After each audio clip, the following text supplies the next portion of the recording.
everyone. This is the Friday stream. Last week, I did not show up for the stream because there was a whole bunch of stuff happening.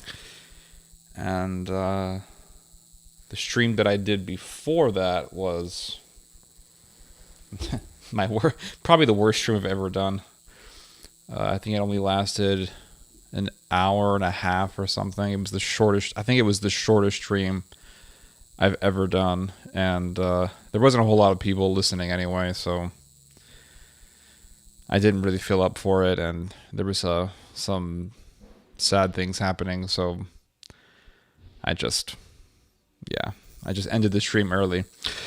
Buenas tardes, Andres Lopez. Hello, Susan. Sweet Body Fit. Happy Friday. Hey, man, you're going to make me get a beer late at night again.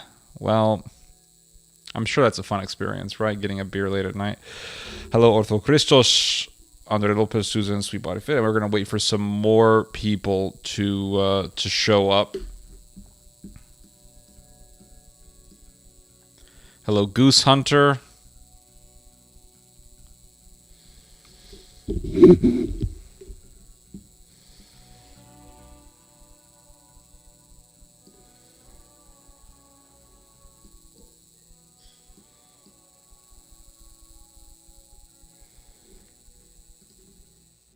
How many people are listening?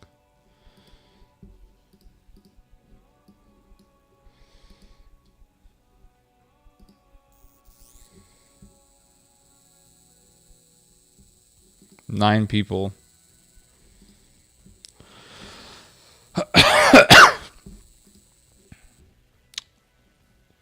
There's a weird buzzing sound coming through mic. Really? Hold on. That's weird. Hold on a second.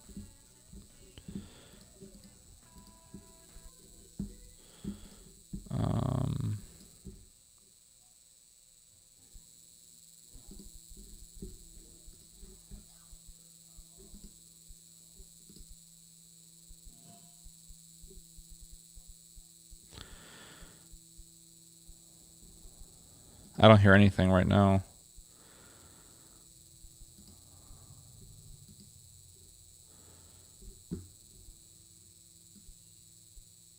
I don't hear anything.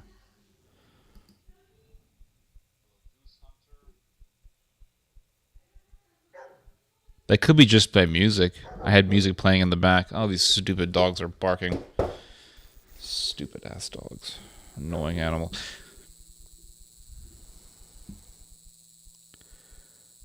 Can't wait to hear what you have to say this week. I'm following you for quite some years now. Awesome. Doris Hubel. Nice. And atmospheric music in the background. How's your grandmother doing? She passed away, sadly enough.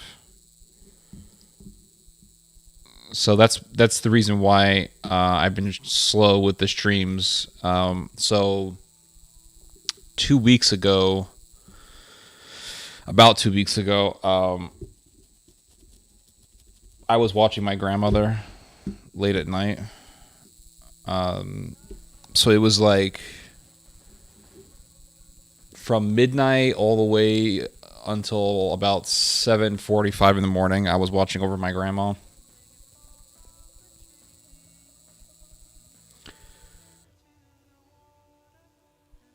Hold on a second, guys. There's a buzzing noise.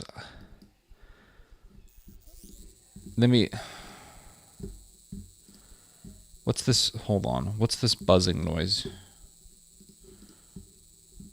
Let me hear it again.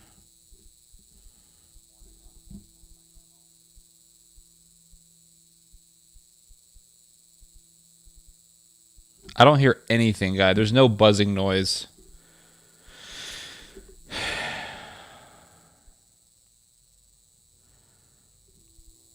Your sister passed away? I'm really sorry to hear about that.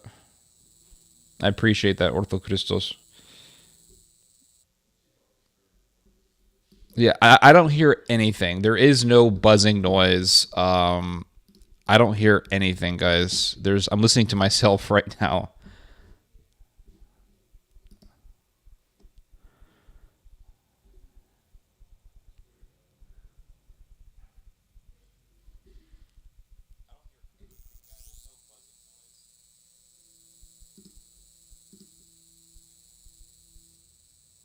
There's nothing. There's nothing going on. There's nothing going on. There's no buzzing noise. All right, I'm just gonna start talking. Um, let's see here. Yeah. So what happened was about 2 weeks ago. I was watching over my grandmother. So basically, the way it would work is my parents would watch her all day, and then at night, I would watch her. I would watch her all night.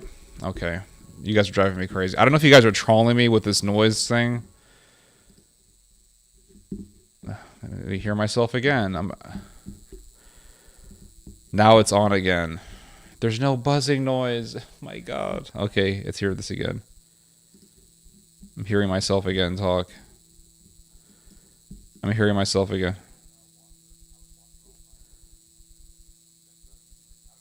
There's literally no buzzing noise.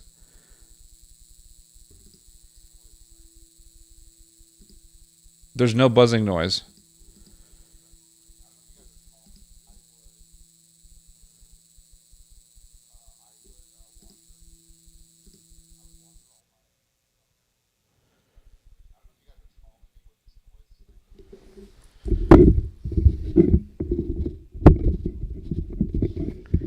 The mic is completely plugged in.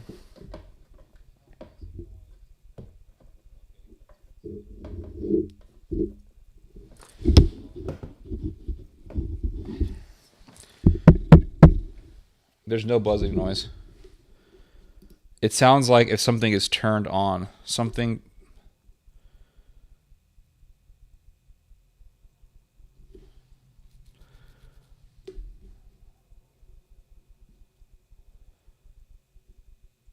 There's no buzzing noise.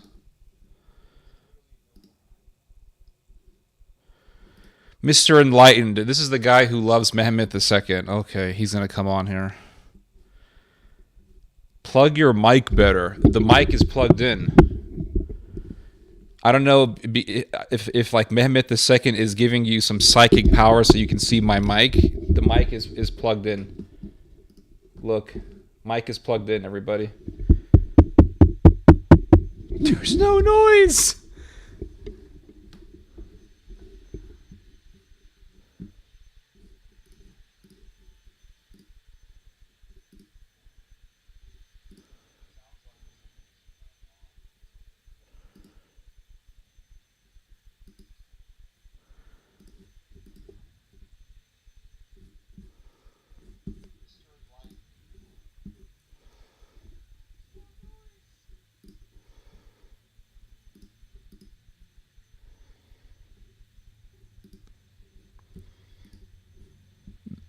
This is what I hate about streaming.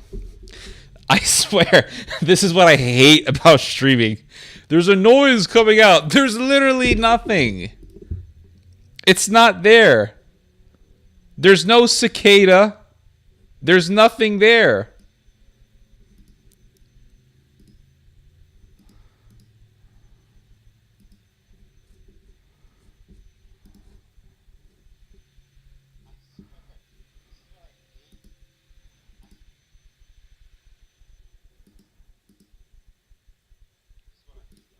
Mehmet II is the GOAT. Well, if in your brain a someone who wants to rape young boys is a GOAT or the greatest, a GOAT is an acronym for greatest of all time. I mean, you're a very sick person if that's what you think. The noise is gone. There was never any noise. I don't know what you guys are hearing. Yes. A Yes, a serial pederast is the greatest of all time, and you call yourself enlightened. Oh my God, what a joke. Enlightened.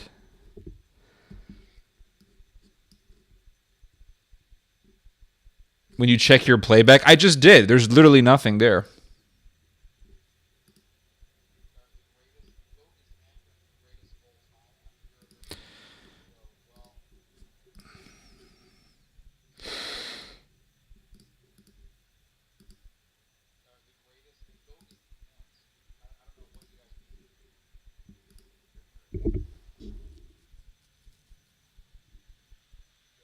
There's nothing going on. There's nothing playing in the background. Okay, here we go.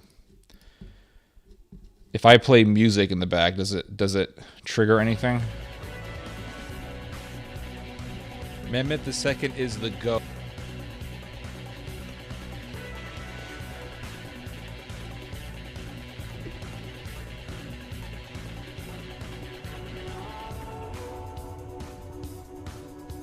The boy thing is very fishy. Oh, of course you think so, because it goes against what you want to be true.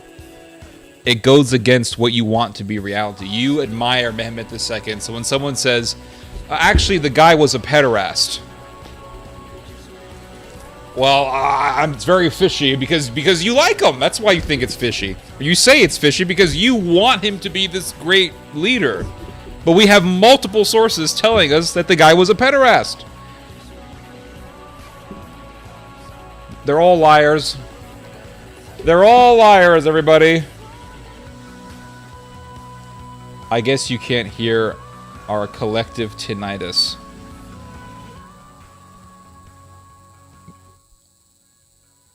Oh, that was way too loud. Lord, last time I did a stream, the music was way too loud, guys. I was so... Oh my gosh. I listened. Somebody said the music's too low, so I turned the music up a little bit. I'm gonna keep the music freaking low.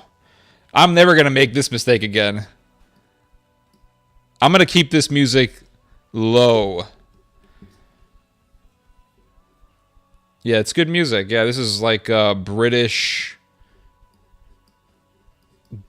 doomer music. I don't know.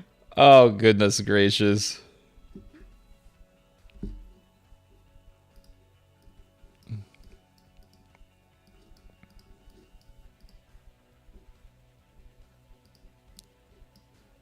Hello, Vjeko Simic. Zdravo, zdravo. So we have Vjeko Simic with us. He is Serbian. And we also have somebody who loves Mehmet II. So we're going to have a Balkan war. We're going to have a Balkan war in the live stream today. Oh, man. Oh, gosh.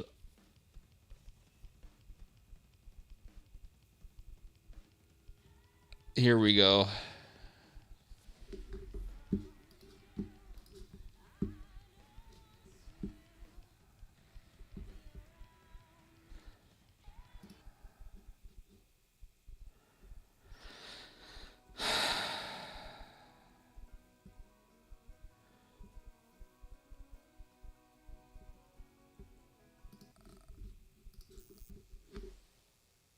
Can we talk some more? Your harvest was awesome.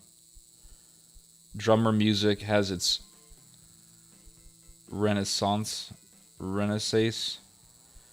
We kicked their ass a long time ago.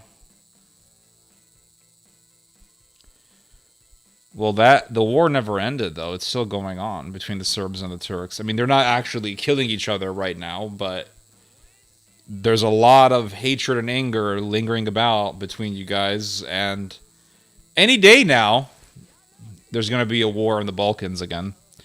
What are your predictions on the Yemen strikes? The Houthis are going to lose. That's it. I don't think the Houthis are a serious force. I mean, Saudi Arabia was at war with the Houthis, and for years we were hearing about how Saudi Arabia was just this monster. Remember that? For years we were hearing about how Saudi Arabia is this monstrous country, and I remember years ago reading in Time magazine about how Saudi Arabia is starving children, 80,000 children dead, and then years later, I heard 100,000 children dead from starvation because of Saudi Arabia. And Saudi Arabia is just evil, evil country. Now they're saying Israel is an evil country, right? So how tough are the Houthis if Saudi Arabia can just destroy Yemen so easily? They're not a huge threat. They need to be destroyed, though, because they're just terrorist bastards. But they're not this existential threat. They're a bunch of terrorists wearing pajamas, fighting fighting in the desert. They know their terrain very well, though. They are very vicious people, but they're not. They're going to be. They're not going to win. But it's part of this whole war with Iran. That's what it is. The Houthi war is a war against Iran. That's very obvious. And eventually, there's going to be a war between Saudi Arabia and Iran, a direct war, not a proxy war. And the Iranians are going to destroy the Saudis. That's what's going to happen. The Arabs are going to be destroyed. And the Iranians have been fantasizing for decades about destroying the Saudis. And we can hear this in their music. There's a very famous Iranian Shiite song that says something like, we're going to drop a nuke on Tel Aviv and on Saudi Arabia. So the Iranians fantasize about... I think this mic is way too loud. Hold on. The Iranians fantasize about destroying the Jews and the Arabs. They hate the Arabs more than anybody. I mean, they hate the Arabs so much. The hatred is so visceral. But yeah, the Houthis are just they're gonna get their asses kicked. But this is all part of a war with Iran, and eventually it's just gonna escalate into the Arabs getting slaughtered. That's what's gonna happen. The Arabs for a very long time have been spreading Islamist ideology. So eventually the Arabs are gonna get their comeuppings. They're gonna get the scourge. They're gonna get the scourge, and the scourge is gonna be Iran.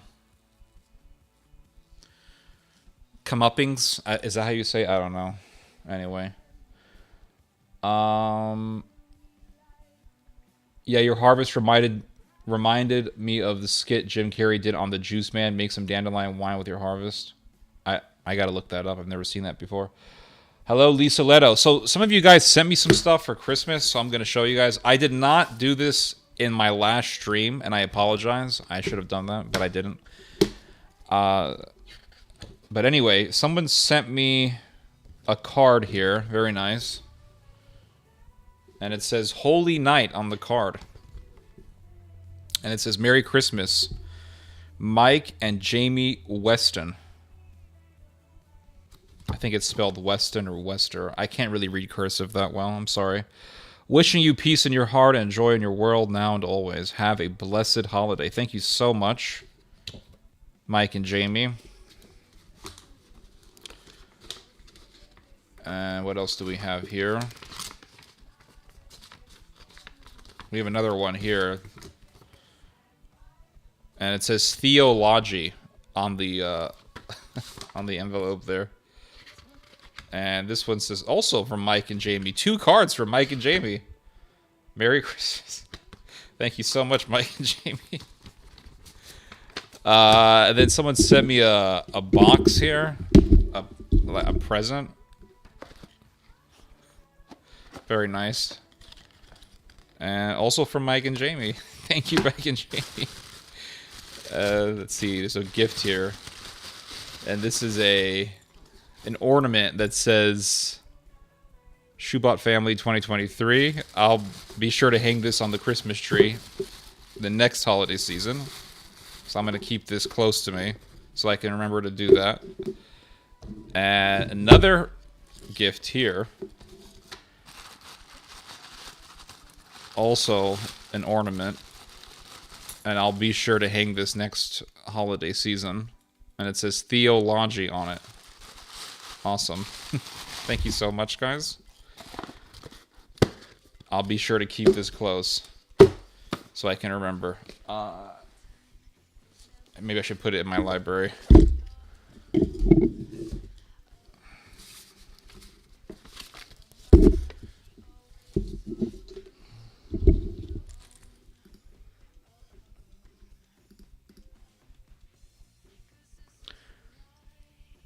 So sorry for your sister's sweet body fit, truly. It's very heartbreaking to go through that. Cancer. I think you said your sister was suffering from cancer. Cancer is such a terrible disease. Comeuppance. There you go. Thank you. Cancer is such a... Cancer is an absolute nightmare. I have been very interested in cancer for a very long time. I've been interested in cancer since I was in middle school. when I was in middle school, that's when I began to study cancer and what caused it. Because when I was a child, I heard about cancer for the first time. And I remember asking my mother what that was. And she said, it's a disease that there is no cure for. That's what she told me. There's a disease that once you get it, there is no cure for it. And this was back in the 90s when I heard about this, when I heard about cancer. And when I was in middle school, I started looking more into cancer because my father was telling me about how people were literally dropping dead of cancer where he worked. My father used to work for the C&H Sugar Factory. So the C&H Sugar Factory, it is a major sugar factory. Supposedly they're, they say that they're giving people Hawaiian sugar, but in reality, it's actually just cane sugar that's grown in Mexico and then refined at the C&H Sugar Factory. And so my father was working as a computer programmer for the C&H Sugar Factory. I keep saying C&H Sugar Factory, yeah. And my father did not work in the actual factory where they refined the sugar, but where his office was pretty close to the refinery. It was pretty much adjacent to where the sugar was being refined. And people were just dropping dead of cancer where my dad was working. My dad would tell me, this guy died, this guy died, this guy died. And then eventually my father got a little bit of cancer inside of his stomach. And he got it removed very quickly. And it was in the early stages of development. So it didn't grow to the point where it was stage 4. It was still in the very early stages of its development. So my father was very lucky, very fortunate to have caught it so soon. But I began to study cancer and when I was in middle school, and I started looking into the work of Otto Warburg. Otto Warburg was I think he was a Nobel Peace Prize winner for medicine, if I'm not mistaken. And he did some groundbreaking research on cancer. And he was a German Jewish medical researcher. I believe his work was later canceled out by the Nazis, if I'm not mistaken. But anyway, regardless, he did some pretty groundbreaking discoveries when it came to cancer. And what he found out was that cancer thrives in a lack of oxygen. So where there is a lack of oxygen, that is where cancer thrives. Cancer doesn't like oxygen. And cancer thrives in sugar. This is what Otto Warburg discovered, that cancer thrives in sugar. Cancer thrives in a lack of oxygen. And where there is oxygen, where there is an abundance of oxygen, there is no cancer. And Otto Warburg he really did some very significant research when it came to cancer. And I began to explain these things to my dad, and he said, well, that explains why people were dropping dead of cancer, because of the sugar refinery. And they were, working for hours every single day in their offices next to a sugar refinery. And the pollution caused these people cancer. And this is what my dad concluded. So, yeah, I really, cancer is something that has always heavily interested me. And if you look at the chemicals that they're putting in the food, I mean, you read Doritos and Cheetos, and as delicious as these things are, they're full of chemicals. And I think that the reason why we have high rates of cancer, and the reason why cancer has become so much more common than it was in the past, is because of our excess consumption of chemicals. Excess consumption of chemicals in the food. Not all chemicals are the same, but I think there are some chemicals like red dye number whatever that cause cancer. I believe that eating too much of the yellow dye or the red dye number whatever, I think all that stuff causes cancer. That's my belief. red dye and yellow dye and all that stuff. And what's so sickening is how they put this stuff in foods where it's not even necessary to put it in. You buy a bottle of hot sauce, and there is some red dye in it. Like, why the hell is there red dye in hot sauce? Oh, we want to make it more red. Well, listen, I grow my own chilies, and I make my own hot sauce. And I can tell you right now that when you ferment chilies, which is what you do when you're making classic hot sauce like Tabasco, when you ferment chilies and you add vinegar and salt and garlic and you blend it all together and you bottle it, it's beautifully red. It has a beautiful red color. Why the hell do you need to put red dye in it? It's insane to me. And you drink Coca-Cola, and they have chemicals in the Coca-Cola, chemicals in everything nowadays. You buy a pack of tortillas, and they have chemicals in the tortillas. You buy a loaf of bread, they have chemicals in the bread. I mean, there's chemicals in everything in America.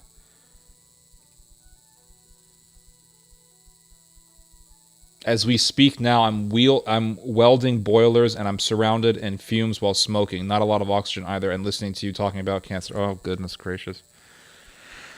I'm really sorry about that, man. I didn't mean to scare you. I hope I didn't scare you. But I think it depends on the chemicals and things like that. I don't think it's automatic that you're going to drop dead. But I believe that when you are surrounded by pollution and you're working in that environment for hours, especially in something like a sugar refinery, like I said, cancer thrives in sugar. I think you are very susceptible to cancer. That's what I believe. And drinking lots of soda pop, drinking nothing but soda pop, I think that leads to cancer. That's what I believe. And I might drop dead of cancer. And that's why I don't like talking about this subject too much, because this is my belief when it comes to cancer, and I may drop dead of cancer. I don't know. That's the thing. But that's what I think causes cancer. I think I don't think it's the sole cause, but I think the fact that you look at what's happening nowadays, where you have people dying at a very young age of cancer, and it's becoming very common. 40-year-olds dropping dead of cancer, 20-year-olds, people in their 30s getting cancer nowadays. And what causes that? What causes that? What is the cause of that? Cancer is not it's not a contagious disease. You don't get it from somebody else. It's not like COVID. It's not like a virus. It's not AIDS. You don't get it from another person. It's a degenerative disease. It's a disease that is caused by the breakdown of the natural defenses against cancer that are built within your cellular system. Your cellular system has a built-in defense mechanism against cancer. Your body has it. Just like your body has a defense mechanism against things like Alzheimer's, Parkinson's, dementia. Your body has defense mechanisms against degeneration. And that's what these diseases are. These diseases are degenerative. And I remember years ago, I knew this lady. She was from Australia, and she was a researcher on what was it? I think it was Alzheimer's disease. And she explained it to me. She said, your body, your cells have built-in defense against things like Alzheimer's. Once that defense mechanism is no longer there, that's when you get Alzheimer's. So she says, if we can find a way to keep that defense mechanism in the body, then we can prevent people from getting Alzheimer's. So it's a defense mechanism. And I've actually heard that your body, believe it or not, is your body is producing cancer cells every day. That's what I've heard. All the time. Your body, you're getting cancer every day. You don't know it. Your body's actually fighting it. So naturally, your body is fighting cancer. Do you see what I'm saying? Your body is naturally fighting it. So how do you keep your body fighting cancer? How do you keep your body how do you maintain your body's ability to destroy cancer? That's the question. And for some people it's genetic. Some people are more genetically predisposed to getting cancer. And some people get cancer because of very, very poor habits, especially eating habits. I knew a lady who was a bacteriologist years ago. And, bacteria is not cancer, but she worked in the medical field. She still does. And so she heard a lot of things about cancer working within that industry. And she told me that cancer is a mix of two different things. She said cancer is genetic. It can be genetic and or dietary.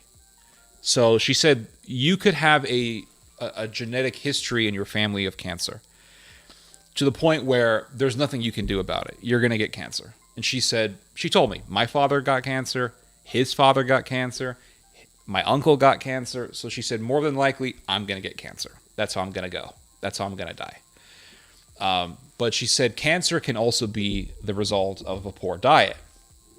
So and she says it's not like, she said it's not as though, you ate something that's bad for you and then, within a few hours, your body's developing cancer, or you ate something bad and your body starts getting cancer. That's not how it works. She says she told me that it's the result of decades and decades of eating bad food.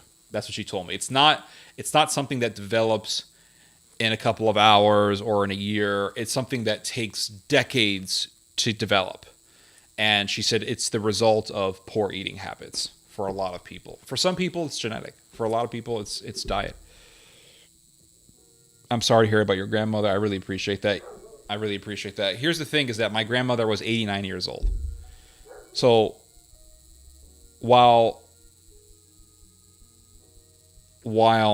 it is sad that she died, and death is sad, death is, I think, always sad, right? For the most part. I mean, if you're Ted Bundy and you're getting executed, your death ain't sad. So it's not always sad, but generally speaking, death is sad. But she was 89. She lived a long life, and she lived a long life. That's all there is to say about it. But it is sad when somebody dies. But I think that there's different levels of sadness depending on the death, right? Depending on the nature of the death. So if someone is 89 years old, 91, 93, like my great-grandmother died at the age of 93 or 94, one of those ages. She lived a long time. So it was sad, but it wasn't that sad. Grandmother died at 89 years old. Was it sad? Yes. But is it as sad as someone dying at the age of 20 of cancer? No. Right? Someone dying at the age of 20 from cancer is much sadder. Why? Well, that person hasn't really lived his full life. He hasn't lived a long life. He hasn't seen his full potential. He hasn't seen his full capacity as a human being. He hasn't lived his life to the fullest. He died at the age of 20 from cancer. And he died from a disease that he had no control of. He got it because he has some sort of a genetic disposition towards it. And he passed on too soon. That's very sad. When I was in Italy, I heard a story about a 15-year-old boy who died of leukemia. At the age of 15, imagine that, dying of leukemia, and the Vatican declared him a saint. I'm not really sure why, but that's beside the point. The point is that when I heard this story, when I was over there in Italy, I was actually kind of bummed out by the whole thing, because I thought, man, 15, getting leukemia and dying, that really sucks. That really, really sucks. So when I hear about someone passing away and they're 80 something, it's like they've lived a full life. They lived a full life. Life is very precious, and the longer that you can live in a joyful life, I think the better it is. But when you pass away so soon like that, that's heartbreaking. It's heartbreaking. And you're 15 years old and you're dying and you leave heartbroken parents, and they'll never forget about it. So you leave people broken when you die so young. You leave people broken. So it's just a very miserable thing to happen. And when you die in your 80s, people understand that, you know, nothing lasts forever. No one lasts forever. And so people understand, okay, you're in your 80s. Your time is your time to die is at any moment at that point.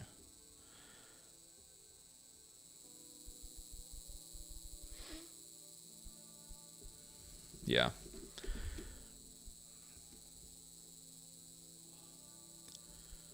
Let's see here. I'm reading your guys' comments. Rusty Shackleford has arrived. Awesome.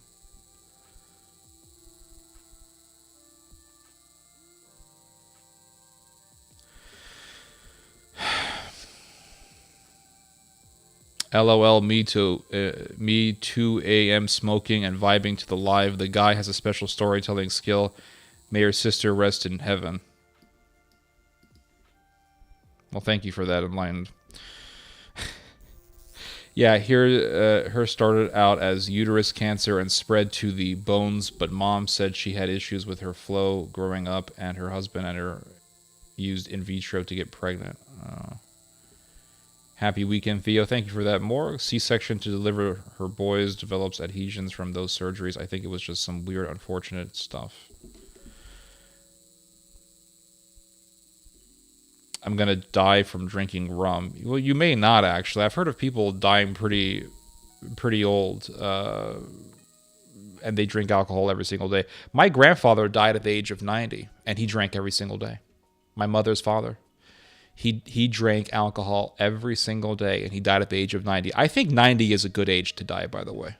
I think 90 is an ideal age to die. 89, 90, somewhere around, even 88, I think is a good age to die. I think you lived a good life at that point. I think you lived a long life, a full and long life at that point.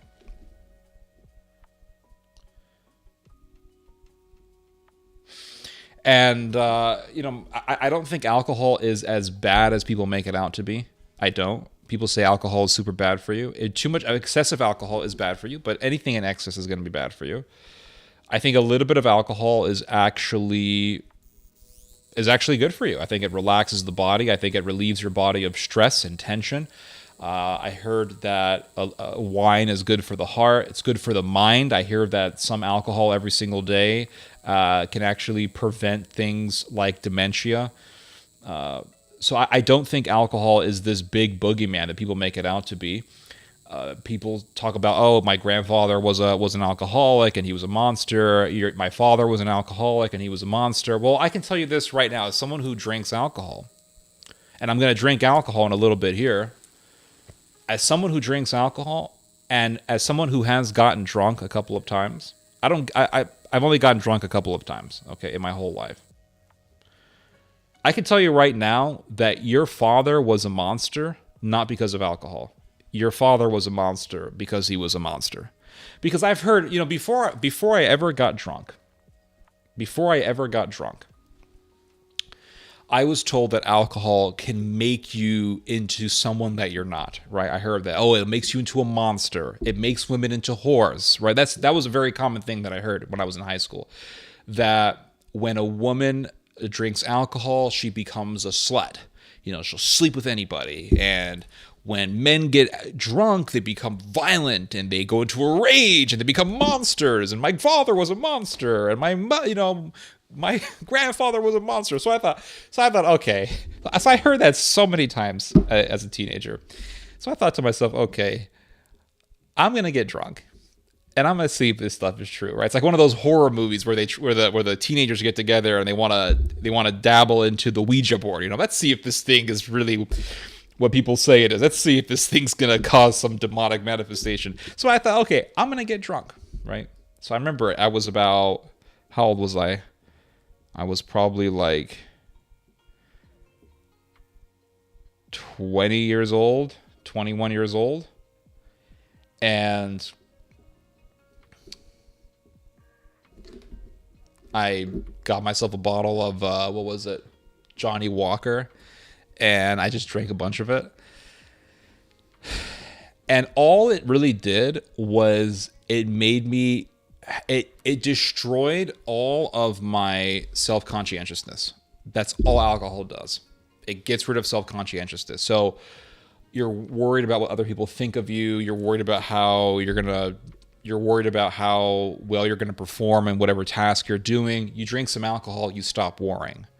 That's all that alcohol does. Alcohol removes worry, and it removes tension, and it relieves the body of stress. It relieves the body from stress. And I didn't become a monster. I actually became super relaxed.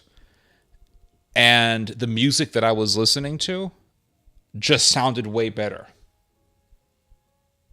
That's all the alcohol did. And I thought, well, and I remember thinking to myself, as I was drunk, I remember thinking to myself, wait a second. For years, I was hearing from people that alcohol makes women into sluts and it makes men into monsters. But I'm actually totally myself. I'm not a different person. I'm totally myself. And I'm totally aware that I'm myself. I just don't give a shit anymore. So if your father was a monster when he was drunk, it's because he was a monster. And he felt so comfortable that he could be his true self. That's the reason why your father was a monster. It wasn't because the alcohol made him. Alcohol doesn't make you into anything. Alcohol simply makes you so relaxed that you feel comfortable in being who you are. That's what alcohol does. So people have anxiety and they make a mask, or they don't want people to figure out who they are, so they make masks. They masquerade who they are. And then, oh, well, he was such a nice guy, but when he drank alcohol, he became a monster. It's because he was a monster. There's a reason why Christ says, I am the wine. There's a reason why Christ poured a glass of wine and he said, this is my blood. Why would God use alcohol as a way to represent himself? And why would God use why would God turn himself into, or turn his blood into, or sorry, why would God turn wine into his blood, right? And why would Christ demand that we drink wine to remember him, right? So what is this? What is the significance of alcohol in this regard? Well, there's this verse in the New Testament where the baby Jesus is being blessed by this priest, and this priest tells Mary, the mother of Christ, that this child is going to expose the hearts of people. So Christ exposes us. That's what he does. God exposes us, right? He exposes our motivations. He exposes our desires. God exposes us. Christ exposes the hearts of the world.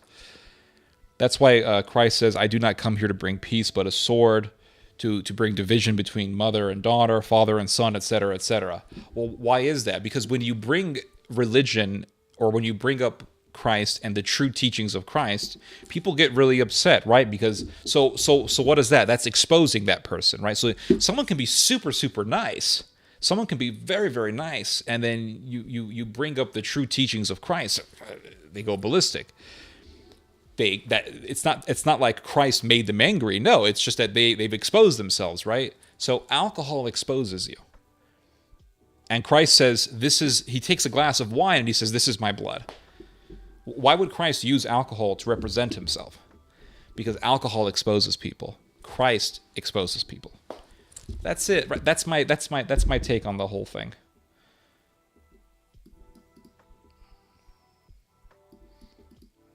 But yeah, alcohol is not as bad as people make it out to be. It really isn't, guys. People drink alcohol every single day, and most of them aren't drunk driving. Most of them aren't beating up their wives. I mean, you walk into any grocery store in America, and it's packed full of alcohol, packed full of boxes of beers and different varieties of beers and so many different types of wines, and they're constantly restocking. All the grocery stores in America are constantly restocking on alcohol. Why? Because people are buying this stuff every single day. They're drinking this stuff every single day. Are they all going out beating their wives? No, but for some reason, when it comes to alcohol consumers, the ones that we hear about all the time are the ones who are beating up their wives and drunk driving. Those are the ones that we constantly hear about. We're not hearing about the average alcoholic drinker who just wants to have a glass of wine at dinner, who wants to have a drink after work to just release stress. We're not hearing about the average Joes who are drinking beers with their buddies and having a good laugh. We don't hear about that. We just hear about, oh, my father was a monster. It's like, dude, it gets cringe after a while. It's just so stupid. Hello, Israel Project. It's easier to approach that girl and ask her to dance. Exactly, yes, because alcohol gets rid of self-conscientiousness. That's what alcohol does to you. Doesn't make you into a different person. Doesn't make you into a monster. That's all a bunch of nonsense. Hello. Alcohol is just an excuse to do what otherwise you were too scared because of the consequences. I don't accept that excuse. I don't care if you were drunk. You did. Exactly. You made that choice. Absolutely. It was just easier to make that choice, but you made that choice. So, you hear these stories. Oh, my girlfriend got drunk and slept with another guy because she wanted to. That was it. Just the alcohol made her not really give a shit about you or hurting you. There you go. At every major holy celebration, it would not be complete without dancing and feasting and drinking. Not to stupidity, but to be happy, not a lush. Yeah, exactly. There is a spiritual component. I think you're right to drinking alcohol. There's even a festival that Jews have every year where they drink alcohol and dance around in circles. Yes, but it doesn't mean that wine had a high alcohol content. It doesn't really matter. If it had alcohol, it had alcohol. Even a little bit of alcohol will make you buzzed up, right? And how would you know the alcohol content of the wine in Jesus' day? Theodore Schubach, good evening. And it's an exaggeration with those monsters, and you are just true to yourself when you are drunk, from a member of a very heavy drinking culture. Exactly. Which drinking culture are you a member of, by the way, Mr. Mick ADHD? MC ADHD. Yeah, the Irish have a drinking culture. The Russians have a drinking culture. Mexicans. I mean, almost every country in the world has a drinking culture. And when we hear about alcohol, we always hear about the guy who beats up his girlfriend or whatever. That's all we hear about, right? We don't hear about guys like me who are doing a live stream on a Friday night, drinking a beer, and just relaxing with the people on the chat. We don't hear about that. Like, oh, my friend Ted, he drinks alcohol. Do you know what he does when he drinks? He chats with strangers on a Friday night. What a monster. Poland. Oh, okay. Oh, yeah. I remember now. Yeah, you told me you were Polish. That Jewish dancing in circles freaks me out, and I don't know why. Maybe because there's... Oh, man. Speaking of dancing Jews, what's up with the underground tunnel story? Everybody is talking about it. I am shocked. Well, I'm actually not that shocked, considering that people hating Jews are becoming more and more common. The phenomena of people hating Jews is becoming much more common. And so that doesn't surprise me. But the story of the underground Jewish tunnel exploded on Twitter, and so many people are talking about this. And it's amazing that people are talking about this so much, right, at such a high level. And I think it's because a lot more people are paranoid about Jews, or they hate Jewish people. That's becoming more and more common. So that's why this story has blown up. That's the only reason why. There's a whole bunch of crazy stories that happen all the time that don't get this much attention. But this one has gotten viral amounts of attention on Twitter. When I first heard about this story, I looked into it, and the first explanation that I got was that they were going to synagogue illegally during the COVID restriction by building a tunnel and going to the synagogue from underneath the ground. Now I'm hearing that they wanted to make an expand, and this is, I'm not sure if this is even true, but I've heard that for a while there were people in this yeshiva that wanted... Yeshiva is just a Jewish seminary. That's all it is. There were people, members of this Jewish yeshiva, who wanted to expand the yeshiva, but nobody was listening to them. So these young Jewish guys decided to take the rules into their own hands and build a tunnel underneath the ground so that they could start using it to make the yeshiva bigger. I'm not sure if that makes any sense. But there are people on Twitter who are saying that, no, this actually was about human trafficking and child trafficking. What's the evidence of that? They have no evidence. But they do think they have evidence. They say that, well, there's a video, and this video is all over Twitter. There's a video of somebody holding up a mattress that they found in the tunnel, and there's a brown greenish stain on the mattress, and the mattress is a very small mattress. And so people ask the question, well, why is there a child bed, a bed made for young people in this tunnel? So they conclude, well, children were being abused in this tunnel, or children were being trafficked through this tunnel. They have zero evidence for it, but truth is stranger than fiction. So who knows what the hell is going to be found out about this tunnel? I don't know. I have no idea. They were mining for dragons, hidden gold, I have never tried it and am 23 and have seen how people behave around me while drunk. It is scary, not because they are dangerous, but they are unrecognizable. I can assure you, as someone with experience with alcohol, that those people are just revealing who they are. That's all they're doing. They're showing you a different side of them that they were too afraid, sober, in showing you. They were too afraid to show you while they were sober.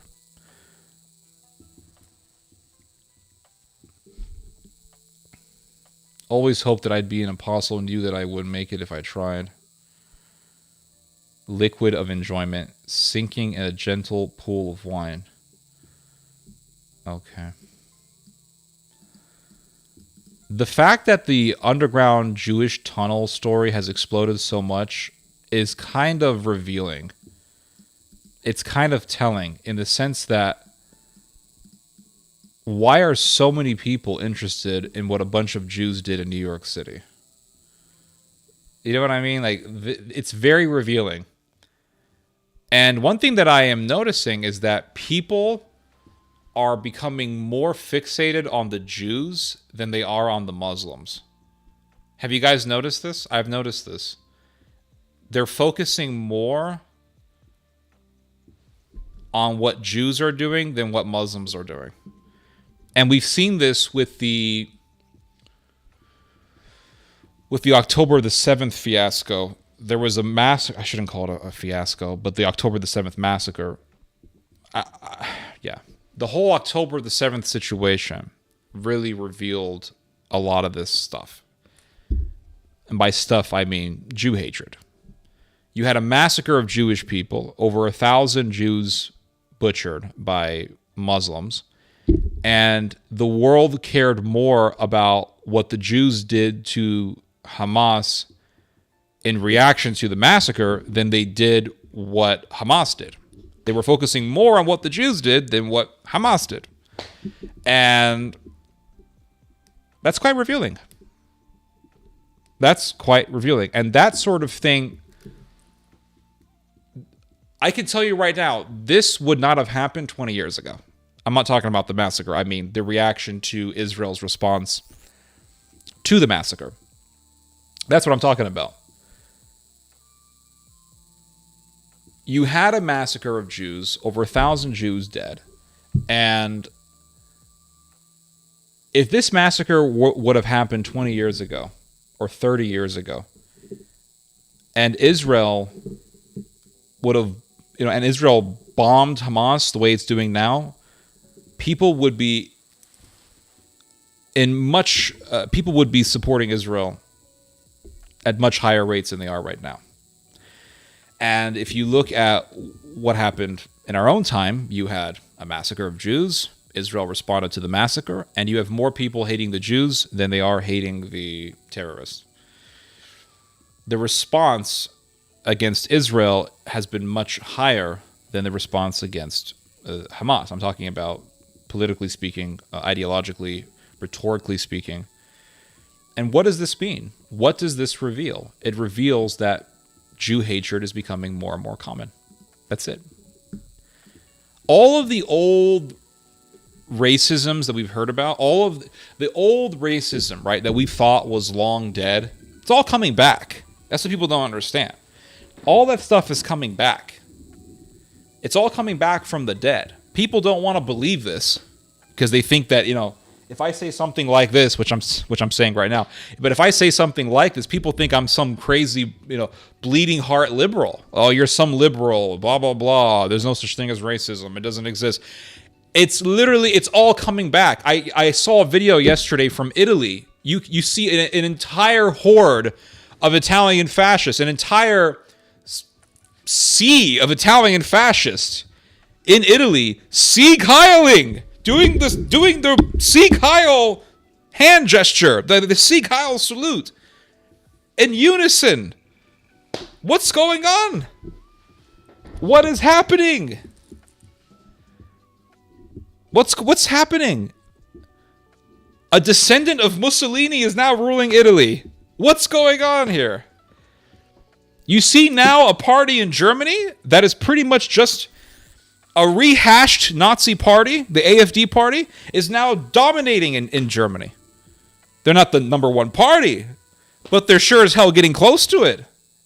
And you see they have, 30-something% support in East Germany? This is huge. The world is changing. And by changing, I mean that the world is just going back. It's just going back. All the old stuff is just coming back. That's all it is. You're not going to recognize the world 15 years from now. You're not going to recognize. You're going to be like, what's going on? Somebody sent me a whole bunch of anti-Jewish memes from Twitter. Somebody sent them to me. And I look at these memes, and I'm thinking, I feel like I'm back in the 1930s again. Here, I'm going to pull up a bunch of them, and then I'll show them to you guys. But because of AI, because now anyone can just use AI to generate artwork, people are going insane with the memes. They're going insane with the digitally made propaganda machine. They're going nuts with it.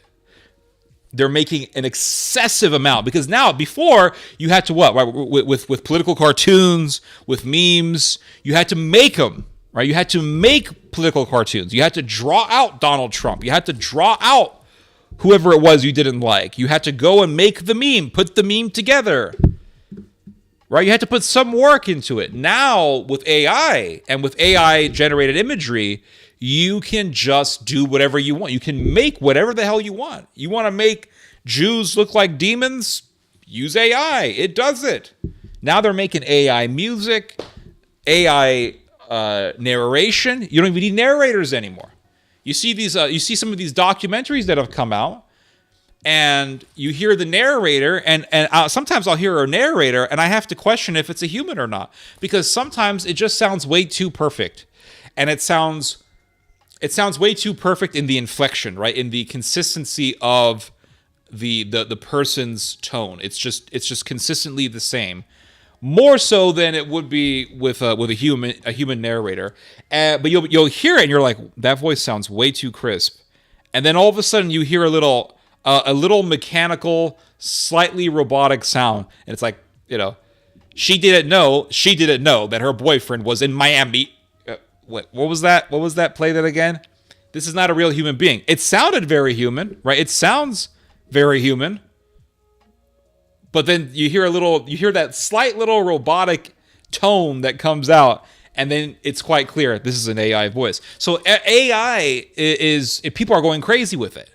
It's a very new thing. The idea of AI narrators, the idea of AI generated memes, AI generated music, right? All these things are very new, and so people are losing their minds. They're just going crazy with it, and it's going to continue to become more and more advanced. Right now, you can hear the slight robotic tone in some narrators, and you recognize at that point, okay, it's AI.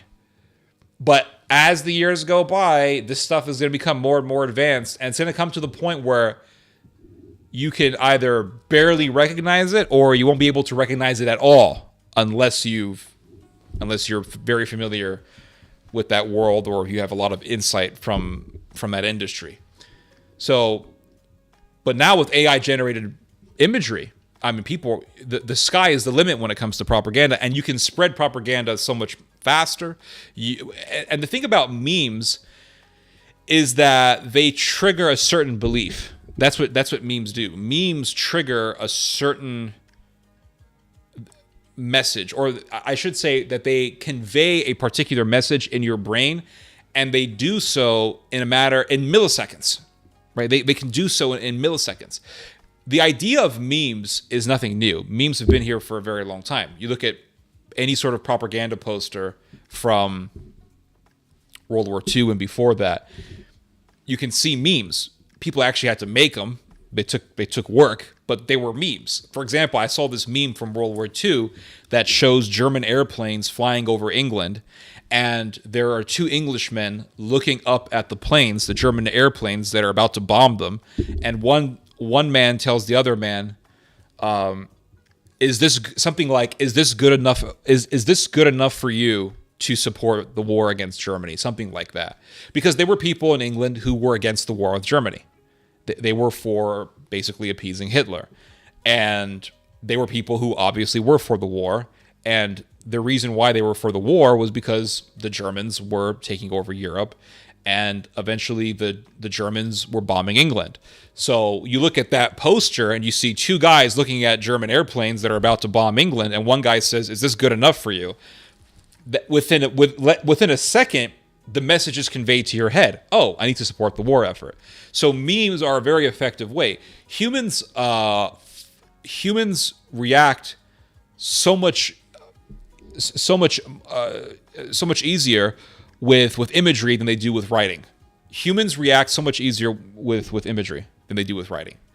And emotions are triggered much quicker with imagery than they are with writing. So people know this. It's very clear with YouTube thumbnails. You look at thumbnails. I mean, back in the old school days of YouTube, which was the best years of YouTube, if you ask me, people weren't putting words on thumbnails. The thumbnail was you in front of a camera. That's what the thumbnail was, right? Back when I was in high school, when people started talking in front of cameras, they didn't put words on their thumbnails. All you saw on the thumbnail was the guy in front of the screen. Well, how would you know what the video was about? You read the title. You saw the picture. Okay, some dude talking in front of a microphone. Who cares? But then you read the title, and the title was, Why I Hate School or something like that. Oh, I'm interested. I'm going to click on it. Now, everyone is putting words on their thumbnails. Almost everybody is putting words on their thumbnails. Why? Why is that? Because we react much quicker and much easier with imagery. So we see the thumbnail before we look at the title of the video. So content creators realized, why am I focusing just on the actual title? I should be putting words on the thumbnail because that's the first thing that people are going to look at. Because we react faster and we gravitate quicker to the image than to the actual title. So people are looking at the image. Oh, they see the title on the image. Oh, okay, now you know what it's about. So memes are very, very powerful. And they're very dangerous, extremely dangerous. And you can convince more people with memes than you could with just writing.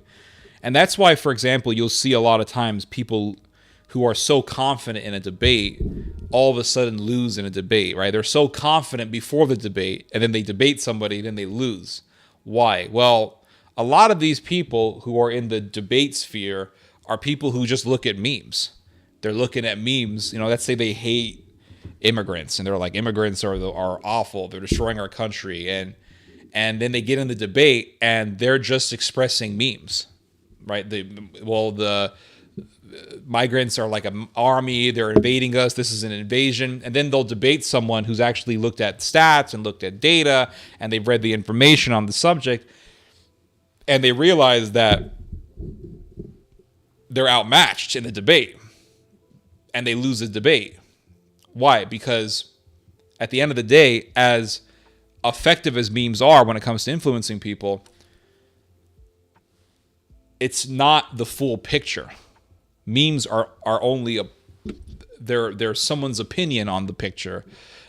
Memes can be half a truth. Memes can be a part of the truth or a small piece of it. Memes can be just a part of the story, but they're never the full story. So when you get someone whose ideology is based on memes versus someone who's actually looked at the data, the person whose ideology is based on memes is going to lose. But the problem is that most people don't really recognize this. They just look at memes. Oh my God, we're being invaded by immigrants, or Jews are demons. They're evil. Look at them. Look how evil Jews are. And they show you a picture of a Jew with like killing a white baby or something. It's fragmented thoughts. And this is the most destructive aspect of Twitter, things like TikTok. These platforms are destructive because they feed into our inclination for short-term memory information. Right? They feed into our inclination of having short-term memories. They feed into our inclination into just getting small, easy, digestible bits of information. We as humans, we prefer easily digestible information. Why? Because it's easier. Humans will tend to go to the path of least resistance. We do this every day, right? We have to get out of bed. We don't want to get out of bed. Clean our rooms. We don't want to clean our rooms. We tend to go for the path of least resistance. And the same thing goes for information. It's not easy absorbing information. It's not easy to read a book. These things take time, and they take some level of endurance. It is an exercise to read a book. Just to sit down and read a book. Try doing it, right? Sit down, read the book for an hour. Try doing that for an hour. Try doing it for 30 minutes. You'll see that it takes some work. It takes some level of effort. Now, open up your phone and watch a reel. Oh, and then guess what? Scroll up with your thumb and watch another reel and watch another reel. It's a lot easier to get stuck in that loop than it is to read a book, or than it is to read an article or a series of articles. Why is that? Because we as humans are inclined towards having short-term memories. We're inclined towards just getting those easy bits of knowledge because it's easier. Simple as that. It takes a little bit of endurance to actually try to absorb information and to learn about a particular story, or to learn about a particular historical event, or to learn about a particular set of ideas. It takes work to do this. It takes a lot of work, actually. But because we prefer these short bursts of information, or because we prefer learning things by watching a video, or watching a very short video, I should say, as opposed to watching a lecture and listening to a lecture, we leave ourselves very susceptible for manipulation. Very, very, very effective ways of manipulation. So instead of, and I'll use the example of immigration. Instead of actually looking at the full truth of immigration, and that is, well, it's not as bad as people make it out to be. People want you. There are certain people who want you to focus on this criminal who was an immigrant, or these, and then you say, okay, instead of saying, okay, well, are these all immigrants? Obviously not. They want you to focus on those stories, and they're short bits of information. They're not the full truth. They're short bits of information, and because we prefer more easily digestible bits of information, we'll just take those in. We'll watch memes. We'll spend hours watching memes, and so that's the fascists on the internet. They take advantage of this, and they use shorts, and they use memes, and they use reels, and they use AI propaganda, and yeah. So our unwillingness to actually endure through the process of doing heavy reading, and our inclination towards looking at short bursts of information, leave us susceptible to massive manipulation.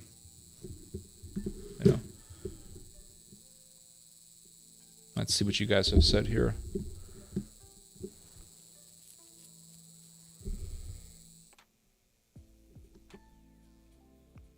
Christianity.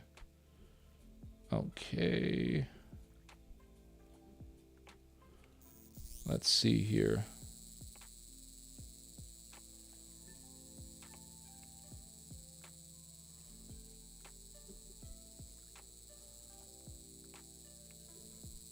Let's see. They never left. They were just hidden. Yep, agreed.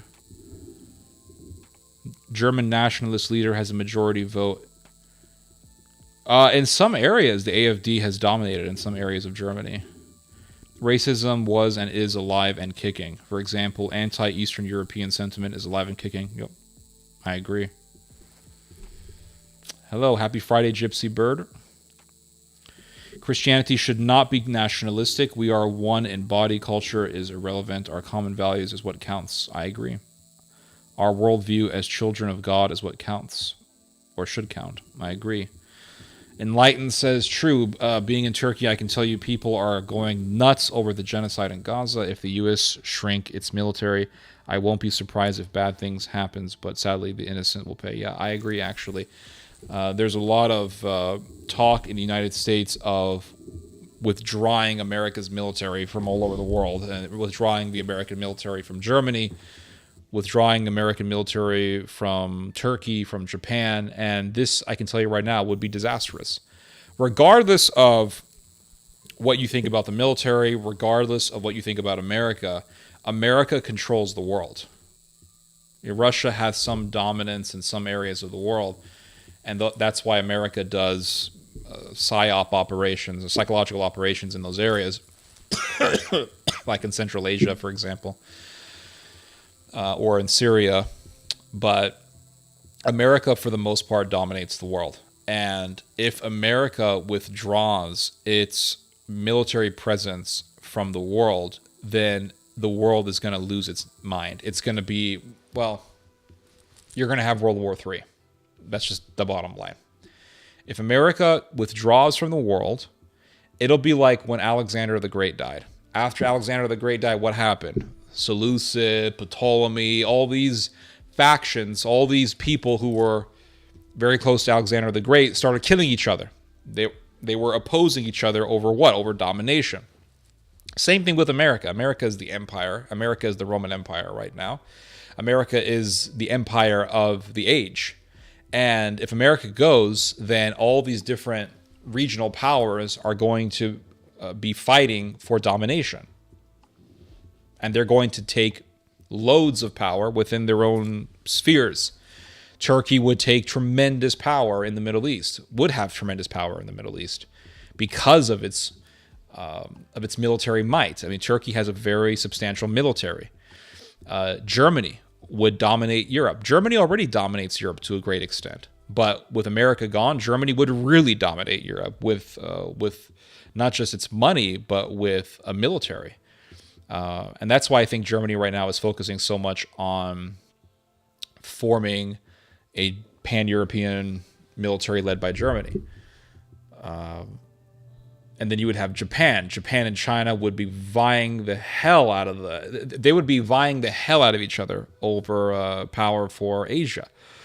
So people say, remove NATO, get rid of America, America bad, blah, blah, blah. You get rid of America, you're going to have World War III. America withdraws itself, you have World War III. Almost overnight, you'll have it. You're going to have the Third Reich, the Fourth Reich, I should say. You're going to have a Neo-Ottoman Empire. You're going to have a revived Japanese imperial power. That's what would happen. It's very obvious. The truth is right in front of you. Truth is right in front of us. That's what people don't understand. Truth is right in front of us. A lot of people on the internet will try to gaslight you. Especially people in the comment section. They'll say, well, actually, no, that's not the case. Like, for example, I did a video talking about Islam and how Islam is just it's just a revolution, right? It was a revolution against Christianity, against Christian theology. And I brought up Arianism. I said, Islam is like Arianism in the sense that it denies the divinity of Christ. Islam rejects the eternal nature of Christ, and Arianism taught that Christ was created. Well, Islam and Arianism both agree on that point. And so I made the argument that Arianism was a revolution against the church, just like Islam would be a revolution against the church. And somebody made the argument that, well, actually, there were no Arian influences on Islam. There was actually a load of Catholic influences, and then he proceeded to he proceeded to tell me that Islam became a theocratic system, or Islam is a theocratic system, and it learned that from Christianity, as if the idea of theocracy has to come from Christianity, and not that as if religions aren't theocratic by their very nature. But he began to say, "Oh yeah, you can see here, Islamic emperors were very theocratic, and so they got that from the Christians." Okay, and so Islam is more like Christianity than Arianism. Arianism actually was never intolerant. Christianity and Islam are intolerant, but Arianism wasn't intolerant. Well, how in the hell do you explain Constantius II, the son of Constantine, who converted to Arianism? He persecuted Trinitarian Christians. Why in the hell was St. Athanasius always running away if the Arians were so tolerant? The Arians weren't tolerant. But you have people who say, actually, no, they were tolerant. When you look at the history, you'll find the opposite is true. But people want to gaslight you. They want to confuse you. They want to smokescreen you. And it was so funny. He said, so he made the argument saying, so Islam and Christianity are very much alike, and Islam actually took its stuff from Catholicism. Oh, really? So where's the Eucharist in Islam? Where's the Islamic Eucharist? Tell me, where's the Islamic Eucharist? The most important thing in Catholicism is the Eucharist. So where's the Eucharist in Islam? If Islam really came from Catholicism, then where's the Islamic Eucharist? Where are the Islamic icons? Where are the prayers to the saints in Islam? You don't find those things in Islam. Why? Because it's not from Catholicism. Islam is the antithesis to Catholicism. It's the antithesis to Christianity. It is an iconoclastic, militant Unitarian religion. That's what Islam is. And yes, it is closer to Arianism than it is to actual Christianity. Arian bishops manipulated emperors to persecute Trinitarians. They influenced Constantius II. Constantius II was an Arian, and he made the decision to persecute people. And they were massacres of Christians by the Arians. This is an historical fact. But you have people who sit there and say, no, it's not. Actually, they were very nice. Okay, well, show me why they were not. Because I said so. Give me a break. Yeah, people write bullshit all the time. All the freaking time. What else do we got here? Israel's relationship to the West closely resembles the scorpion and frog fable, with political Zionism being the scorpion and the West's financial and military backing as the frog. Okay, so explain to me why Israel is a scorpion to America. Explain that one to me. And I'm willing to listen. I'm not here to debate people about this. I'm willing to listen, right? I will debate you if I think you're wrong, but if you tell me something that's true, I'll accept it. And I'm not biased. I'm not like this super pro-Israel guy. I've been very critical of the Jews. I've been very critical of Israel. I believe in a balanced approach. A balanced approach, right?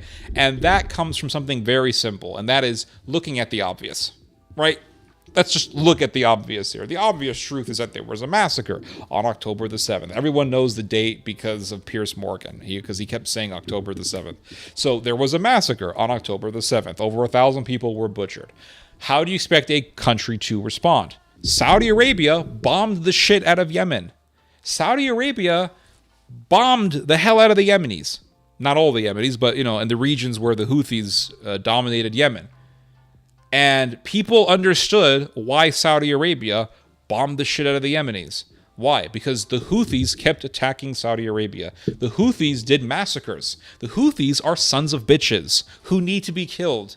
That's what the Houthis are. They're sons of bitches who are backed by Iran, and they're Shiite lunatics who are running around in pajamas, wearing sandals, and holding AK-47s, killing people. Okay, so they need to be taken out. Bottom line. I don't give a shit about the Houthis. To hell with the Houthis. Don't care about the Houthis.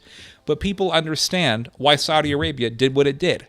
Well, the Saudis starved the people of Yemen.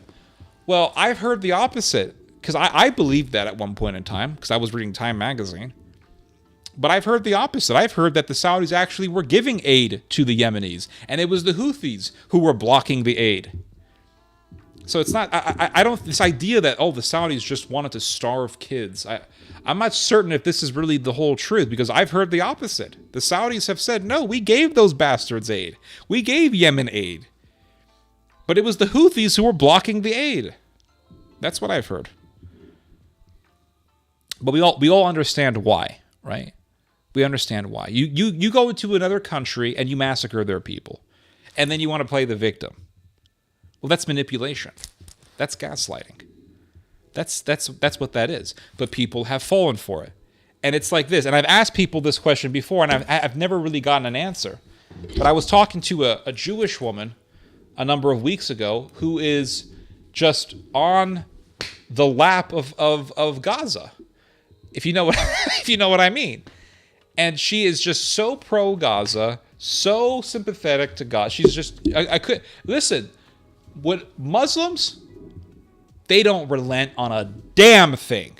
They don't give up on a damn thing. They are the most stubborn people on earth. They are just like the Jews who fought the Romans. You ever read about the Jews who fought the Romans during the Roman-Jewish War? They didn't give up on shit, those people. Romans came in, they said, we're going to kill all of y'all. Jews said, go right ahead. The Romans said, let's burn some of this temple down. The Jews jumped into the fire. They don't give up on a damn thing. The original Jews, before they went into Europe and got Europeanized, the OG Jews were basically just Arab fanatics. That's what they were. They were like Arabs. They were straight up, they were like Houthis back in the day.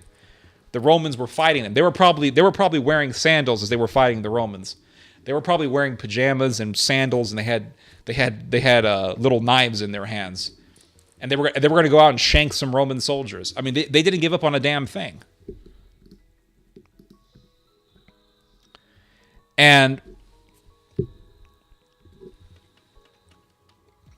Muslims don't give up on anything. Gazans, they're like, kill us, bomb us, we don't care. They don't care, bomb them, right? That's what they think. Because if you kill us, we're going to go to Jannah. That's what they think. That's how they think, Gazans. We're going to go up to Jannah. Okay. You find Jews, Israelis today, who are like, oh no, I love Gazans. We shouldn't bomb them because I feel sorry for those people. So you find Jews, European Jews, Ashkenazi Jews, you find them actually giving up on Israel. That's what you find them doing. You find them giving up on Israel, but you find the Muslims not giving up on a damn thing. There's a big difference here. So this Jewish woman, she was all up on Instagram, talking about how bad Israel is and, oh, the poor Gazans are being killed and blah, blah, blah. And I asked her a very simple question. I responded to one of her stories and I said, very simple question. If a man grabs a child, his own child, let's say, let's make the story more intense. He grabs his own child and he's in a shootout with the cops. He's got a gun and he's got his kid and he got the kid wrapped around his arm. I think this mic is way too close. He's got the kid wrapped up around his arm and he's got his gun in the other hand, right? He's got his son here in his arm. He's got his gun pointed at the cops, and he's shooting at the cops. And he's got a kid, and he's boom, boom, boom, boom, shooting at the cops. Well, those bullets could hit the cops, right? He's still a threat. He's still a danger to the cops and to other people. And the cops return fire, and they kill the guy and the kid. Who are you going to blame? Are you going to blame the cops? Or are you going to blame the guy who held the kid up as he was shooting at the officers? Any sensible person is going to say, no, obviously the criminal was the one at fault. We can't blame the cops because the cops were trying to defend themselves. But you're literally falling for the propaganda and the manipulation of the criminal. Because the criminal's holding his kid. He's saying, were you going to shoot the kid? If you shoot me, you shoot the kid. You're falling for his manipulation. And that's what's happening. You have people who are being gaslit to the point where they're supporting terrorists and sympathizing with terrorists. That's what's happening right now. That's what's happening right now. And they believe that Israel is doing a genocide on the Gazan people. So there's a genocide going on. Okay, there's a genocide.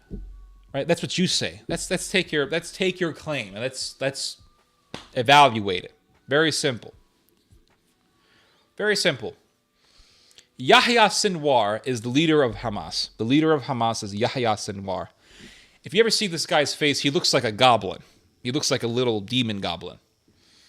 Yahya Sinwar is a serial killer. The leader of Hamas is a serial killer. He murdered 4 people back, I believe, in the 1980s. He's a murderer. And he was a murderer in Gaza when Gaza was under Israeli occupation. He was a murderer. He murdered 4 individual Palestinians. Why did he murder them? Because he suspected that those 4 Palestinians were collaborators with the Israelis. They were collaborationists with the Israelis. So he strangled 2 of them to death, and I think he shot the other 2 guys. So Israel arrested Yahya Sinwar, tried him, found him guilty of murder, and gave him 4 life sentences. They sentenced him to prison for life. Now, if Israel really wanted to genocide the Gazan people, why did they put Yahya Sinwar in prison for life for murdering Palestinians?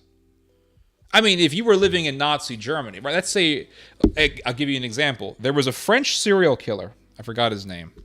I can look him up real quick. There was a French serial killer in World War II.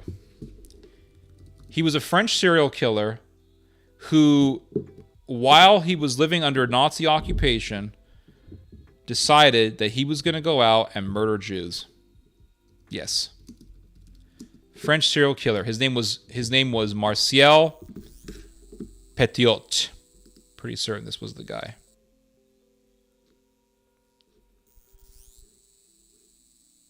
Yeah, this was the guy. So Marcel Petiot was a French serial killer. He murdered anywhere from 60 to 200 people. This guy was a massive monster. He was a really evil subhuman piece of trash. But because he was living under German occupation, he knew he could kill Jews and get away with it. Because, I mean, if the government is massacring Jews and you murder Jews, the government's not going to care. They want you to kill Jews.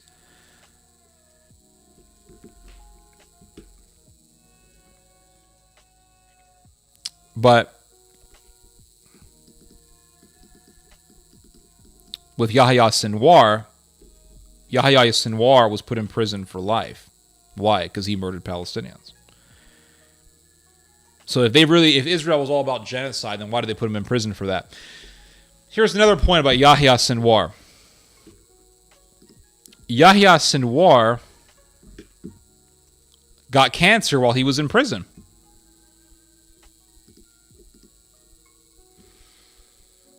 And he had a brain tumor. He had a brain tumor. And who cured him of cancer? Who cured Yahya Sinwar? Who cured the leader of Hamas from cancer? It was an Israeli doctor. The Israeli medical system saved Yahya Sinwar from brain cancer. And how does Yahya Sinwar repay the Israelis? He massacred them. So doesn't that tell you something about these people? Doesn't that tell you that they're scum? That they're just bastards? Right? And there are many stories like this. I can tell you a story like this from my own family. My grandfather almost died from a blood clot. Yeah, my grandfather almost died from a blood clot. And the Palestinian medical system at that time was garbage. The Palestinian doctor was giving my grandfather sugar pills. And he said, well, take these sugar pills. Take these pills. They're going to save you. They were really sugar pills. And so the Palestinian medical system was such garbage that they thought that they could heal people by psychologically tricking them into thinking that the pills would actually work. So it was a healing through the power of psychological suggestion. Take these pills. They're really good for you. They're pharmaceutical medication. They're going to heal you from blood clots. They're really just sugar pills. But they hoped that, hey, maybe by tricking your mind, they could get you to psychologically heal yourself, right? It was this garbage. Who saved my grandfather? Who saved my grandfather? My grandfather was healed by a Jewish doctor. Yeah, my grandfather was healed by a Jewish doctor. And my grandfather hated the Jews. Even on his deathbed, he hated the Jews. He hated the Jews. Here's another story that they don't talk a lot about. Here, I'll give you another one. Here, I'll look it up real quick. Hamas leader whose daughter received medical attention in Israel. Here it is. October 19th, 2014. Daughter of the leader of Hamas in Gaza was admitted to an Israeli hospital for emergency medical treatment this month after she suffered complications from a routine procedure, two sources familiar with the case said, etc., etc. So you have these Hamas leaders who know, if my kid gets really ill, I could send them to an Israeli hospital. Who know, if my child is ill, if my daughter or son is seriously ill, I could just send them over to the Israeli hospital. And the Israeli doctors won't have any qualms about curing the child of a leader for an organization that wants to destroy Israel. Now, if it was the other way around, if Gaza had the advanced medical apparatus, the advanced medical industry, and Israel didn't. Let's say that Gaza had a medical system that was superior to that of Israel. Let's just say that. Do you think that Hamas would allow for Israelis just to willy-nilly send their kids to Gazan hospitals? Do you think that Gazan doctors would be allowed to cure Israeli children from diseases? I don't think they would be as nice. I don't believe that. And Gazan nurses. How are Gazan nurses trained? Who trains the Gazan nurses? Gazan nurses have been trained by Israel. Gaza used to send its nurse, before this war broke out, Gazan nurses would be sent to Israel, Israeli hospitals, to be trained on how to be better nurses. Oh, I thought Israel wanted to genocide all the Gazans. Well, why would you work to better the medical system of a people that you want to genocide? If you want to genocide people, why would you make their medical system better? Why would you cure the children of the leaders of that people that you want to genocide? None of this makes sense. The truth is always obvious. That's one thing that I've learned. Reality is always the obvious. What's the obvious? Look at the obvious. Everybody wants to find like some secret esoteric thing.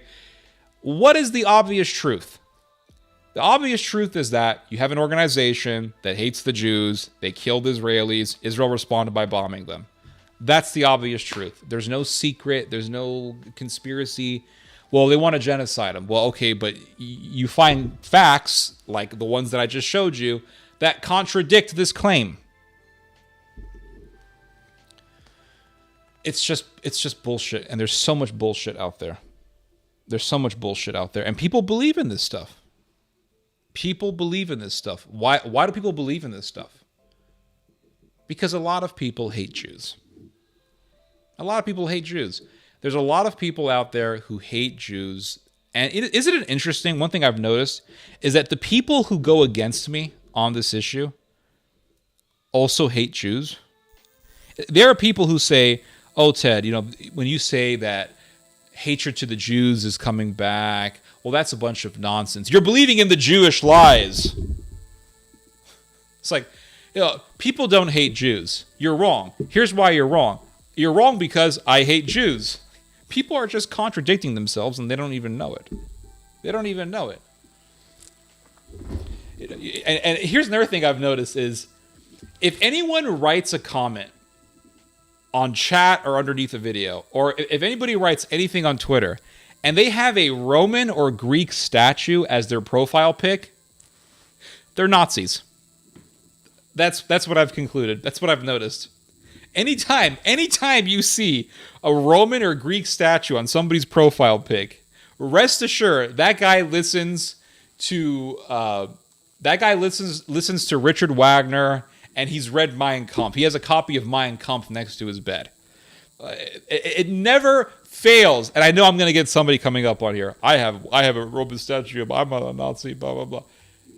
Every time I have seen somebody with one of those things on their profile pic, they always will spout some expression of sympathy to the Third Reich, or they'll say the Jews do A, B, C, and D. It just never fails. It never fails. Just my observation.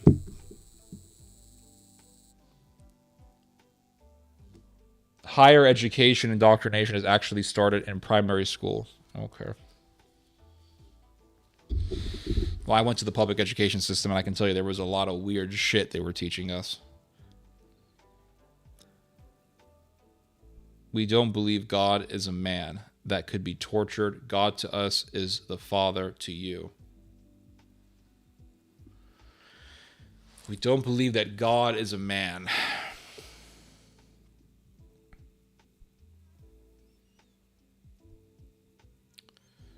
The Jews say the same exact thing. And what's interesting is in the Old Testament, it tells us that God is a man of war. Moses sees the back of God. God tells Moses, I will show you my glory. And he shows Moses his back. When Adam and Eve sinned, they heard God walking. This is also in the Old Testament. They heard God walking, and they were terrified at hearing God walking. How can you hear God walking? That was God the Son. When the people in Babel were building the Tower of Babel, it says that God came to earth and walked in the city. How does God walk in the city? God walked in the city. In the book of, let me see here. I think it's in Ezekiel or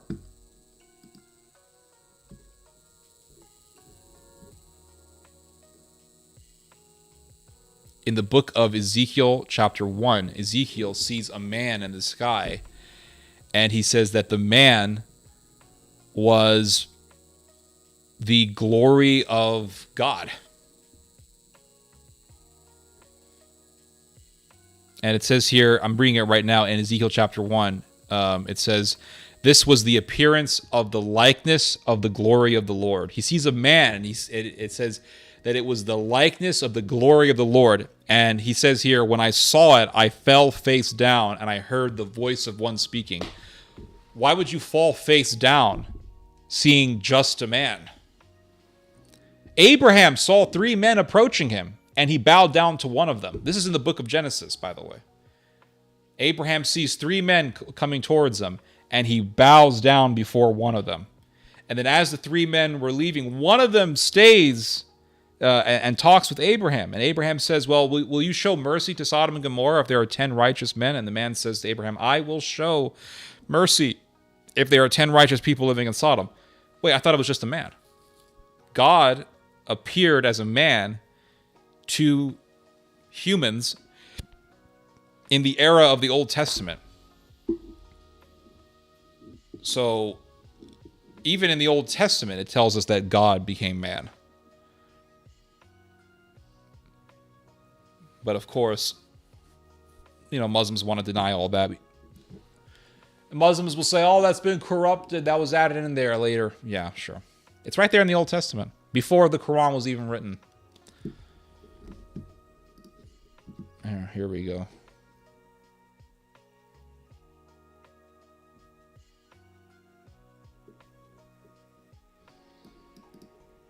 Pierre Chopium, of course, has something to say that's contrarian.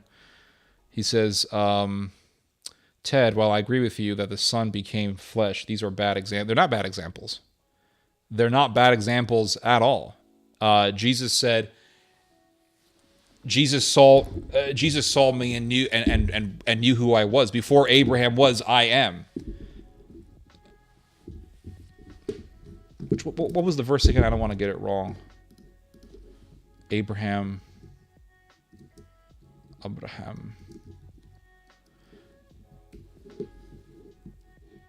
Yes, your father Abraham rejoiced to see my day and saw it and was glad. What was Christ referring to? Abraham saw 3 men. You're right when you say that angels have appeared as men. 2 angels appeared in Sodom and Gomorrah and destroyed Sodom and Gomorrah. Well, they got Lot and his family out. But remember that initially 3 men approached Abraham before the destruction of Sodom and Gomorrah. And Abraham bows down to one of them. Well, why didn't Abraham bow down to all 3 of them? Abraham bowed down to one man. And who was that man? Well, that man was the one who destroyed Sodom and Gomorrah. And it says in the book of Genesis, I believe in Genesis 19, it says, and the Lord rained down fire from his Lord. So the man that talked to Abraham, he rained down, the man that spoke to Abraham and the man to whom Abraham bowed down, rained down fire. He rained down fire onto Sodom and Gomorrah from the Lord. He rained down fire from the Lord. How does the Lord rain down fire from the Lord? Oh, it's the Trinity. It's the fact that God is plural.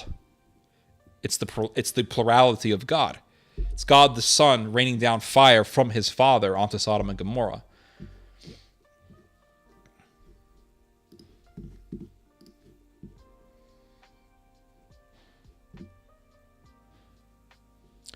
Sam Shamoon does talk about these things, but I've known about these things before I've seen Sam's videos. But Sam Shamoon does make these arguments. You are correct, and they are very good arguments. But these have been the arguments that Christians have used from the Old Testament from the beginning.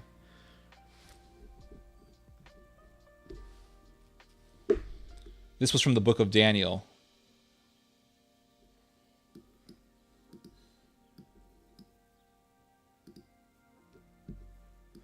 Pre-incarnate Christ. Your reading comprehension is sad. You claim God incarnate before. No. I never said this was God incarnate. I never said it was. This was the Son of God, yes, before becoming flesh in the person of Christ, yes. But it was still Christ. Christ was not created. It's still the Son of God coming as a man. And then eventually the Son of God would come in the flesh as the person of Christ.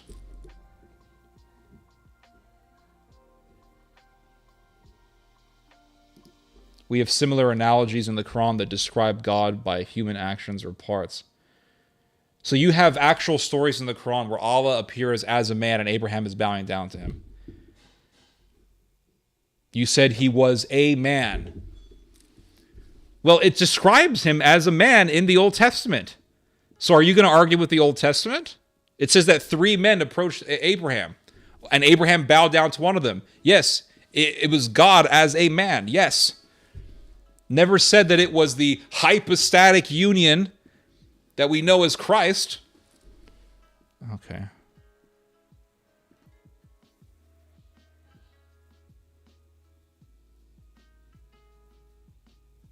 God also describes himself in a man. Yeah, you're ignoring the actual stories that I'm bringing up.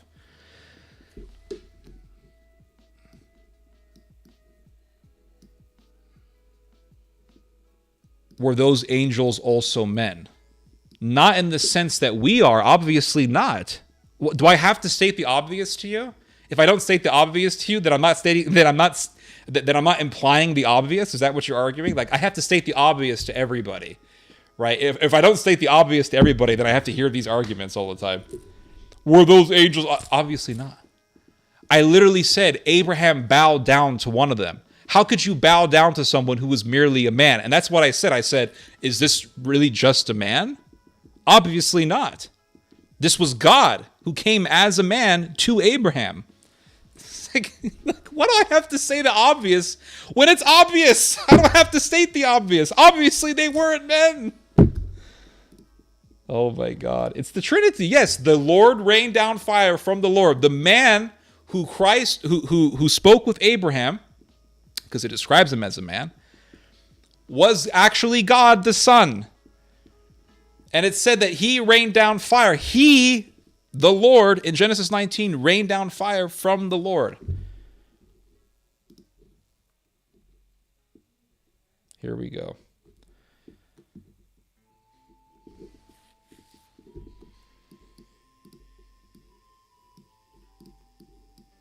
It's like saying the man Jesus, you know, he came as he was born of a virgin, and he was, at one point, he was the baby Jesus on a manger.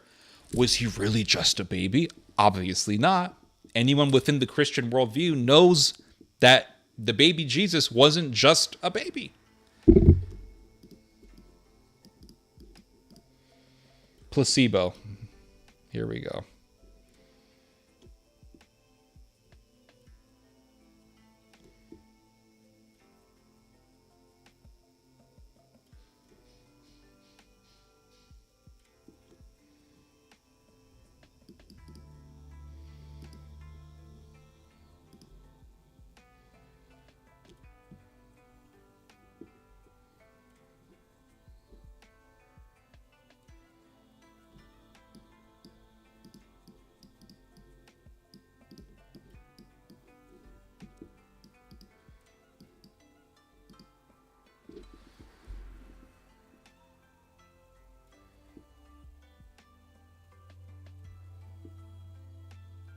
Saying that Christ is a man refers to the incarnation. Obviously. Yes, it refers to the incarnation. But what I was referring to are the stories in the Old Testament where God appears as a man. Was it the hypostatic union that we know as Christ? No, obviously not. But God the Son came as a man in the Old Testament as a prefigure to Christ. That's what I'm saying. In my vision at night I looked, and there before me was one like a son of man, coming with the clouds of heaven. He approached the Ancient of Days and was led to his presence. Kiss the Son. Yes, absolutely. Psalm chapter 2.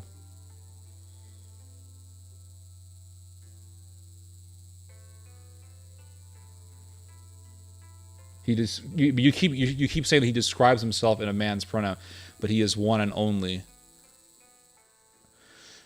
If God is three, is he really almighty? Yeah, why not? Why can't he be three and almighty? Why can't God be three and one? I don't understand this. I mean, human beings are flesh, mind, spirit. We're three different dimensions ourselves. Are you of one will? Do you ever have inner conflict? Do you ever want to do one thing but then a different thing at the same time? Do you ever want to clean your room and not clean up your room? Do you ever want to do something sinful but you don't want to do something sinful? Do you ever want to do a wrong thing but then you want to do the right thing? You have inner conflict in yourself. Human beings themselves are not a monolith. We're not made one-dimensional. We don't have a one-dimensional nature. We're a multi-dimensional nature, I would argue.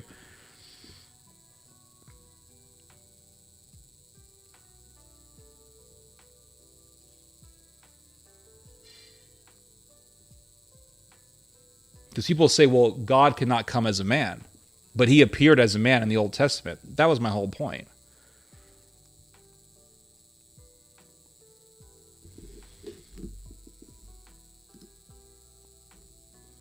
What are we listening to? It's just some Asian lo-fi stuff.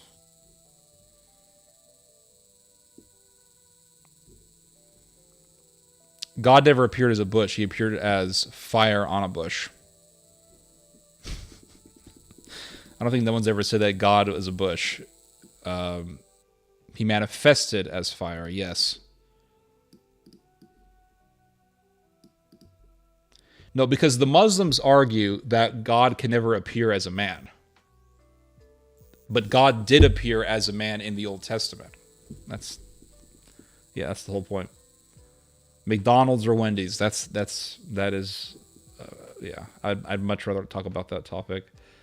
Jesus wasn't just a baby, but rather a prophet who had the knowledge from God and miracles to prove his point, but not preach as a God. But he said that he was God. That's the thing. Christ said that he was a God. Not a God. He said that he was God. He said, I and the Father am one. He said that before Abraham was, I am. He said that the Son of Man will come with the winds of the clouds. Will come with the clouds. And that's why did the rabbis tear their why did the chief rabbi Caiaphas tear his cloak? Because Jesus was making a claim to divinity.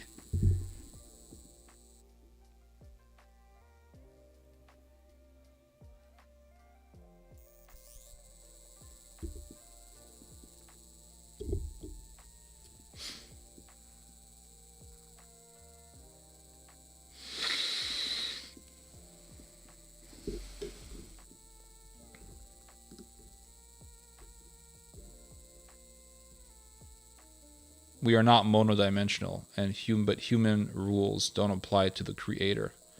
Well, if we're made in God's image, which we are, and there's no other creation that reflects God, the nature of God, like humans do. We reflect the nature of God. We reflect God.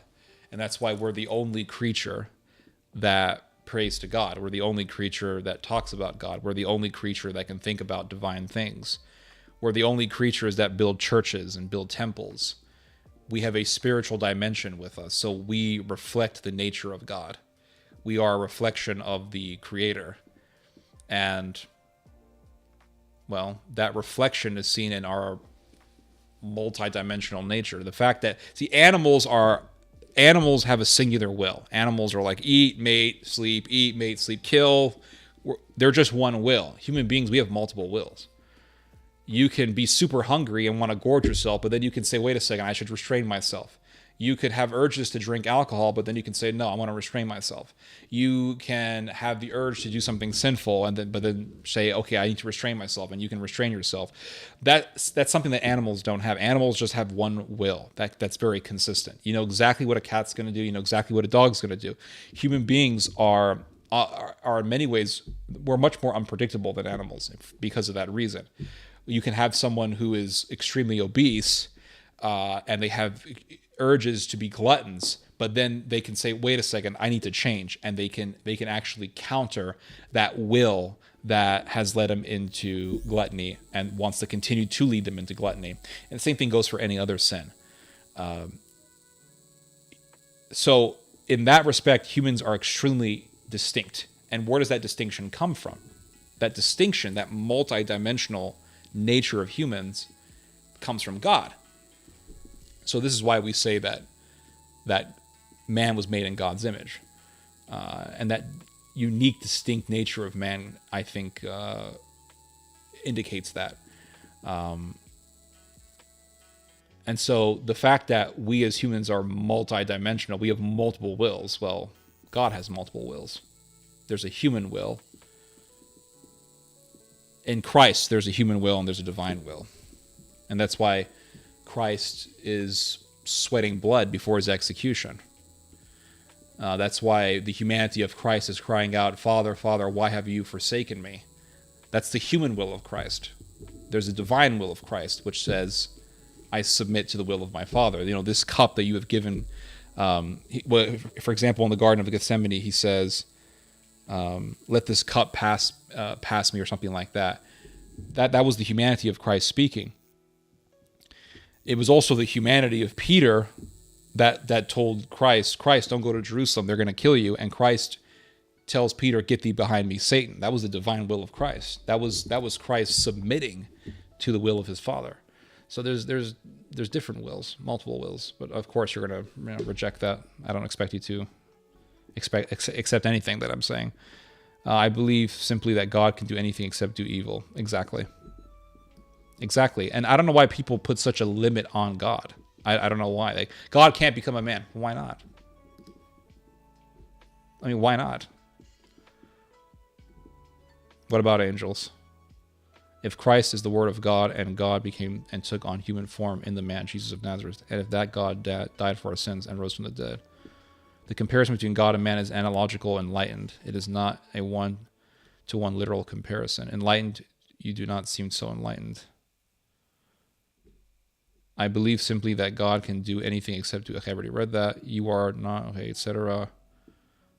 Theo, you aware of the recent BRICS coalition forming 10 kings on 1st January 2024? Russia, China, big oil Arab countries, Egypt, South Africa. 10 kings from the east. I don't know. Listen, I've heard of stuff like this years ago. I remember when I was in high school, I heard about how I think there was like 10 Muslim countries who wanted to form a coalition, and people thought that, this is like the Antichrist. I don't know. People make coalitions all the time.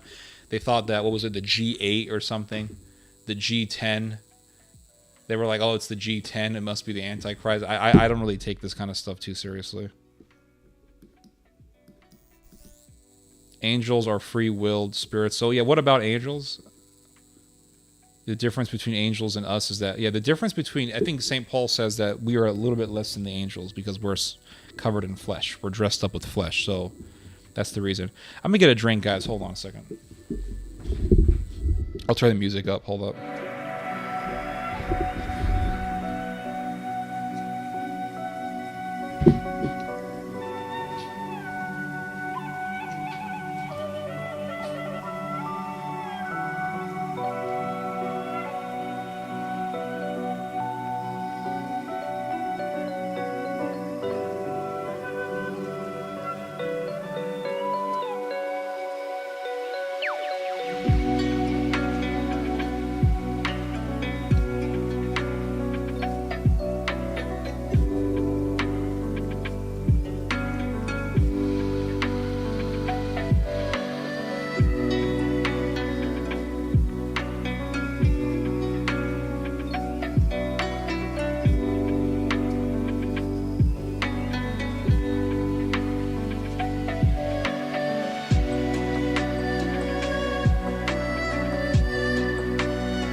guys.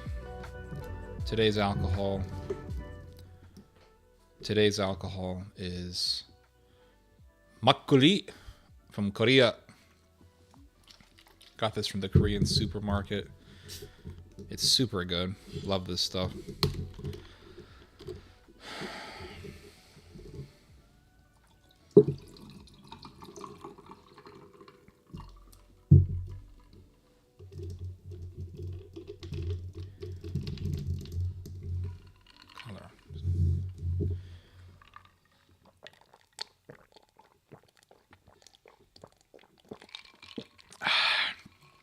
That's good.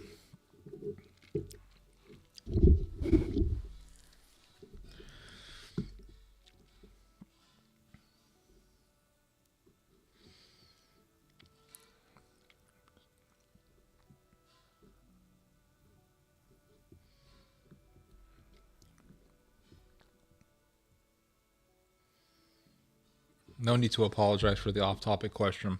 This is an open forum. There's no set rules when it comes to topics, really. Just don't be a weirdo is all I ask. Here.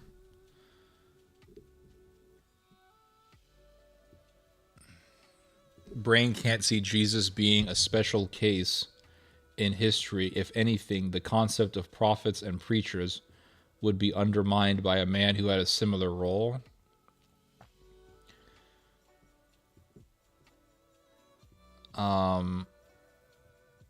You can't see Jesus as being a special case in history, but Muhammad is a special case in history. I'm just curious, why is Muhammad a special case in history, but Jesus is not? Lucifer convinced 1/3 of the heavenly host to move against God and his will and laws. They chose to follow their own wills. In fact, they did this. Absolutely. Yeah, you're right. You are correct. Yes. That's why angels and humans are very similar. We are closer to angels than we think. And like Paul says, we are a little bit less than them because we have flesh. Muslims don't want to believe that God can take the form of a human because he wouldn't limit himself and it would be humiliating for him. So we have men telling us what God and cannot do. Muslims don't want to believe that God can become man because Muslims believe in Judaism. Muslims are they're just basically Jews. It's pretty much Judaism. So the opportunity for redemption for the angels would have been infinitely tiny. When they sinned, they were damned for eternity. Yeah, because they have eternal knowledge of God. Humans don't have eternal knowledge of God. Background music is definitely suitable for, absolutely. Frank, I get your points. I think there's a better way to understand, etc., etc. Gotta go. All right, see you later.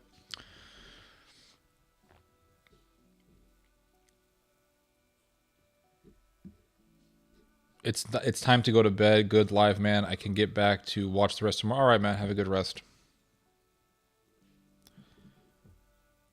Jesus does not return the favor, in fact, etc., etc. Genghis Khan has more similarities to Muhammad. Yep. Yeah, absolutely. The Mongolians were the worst, I think.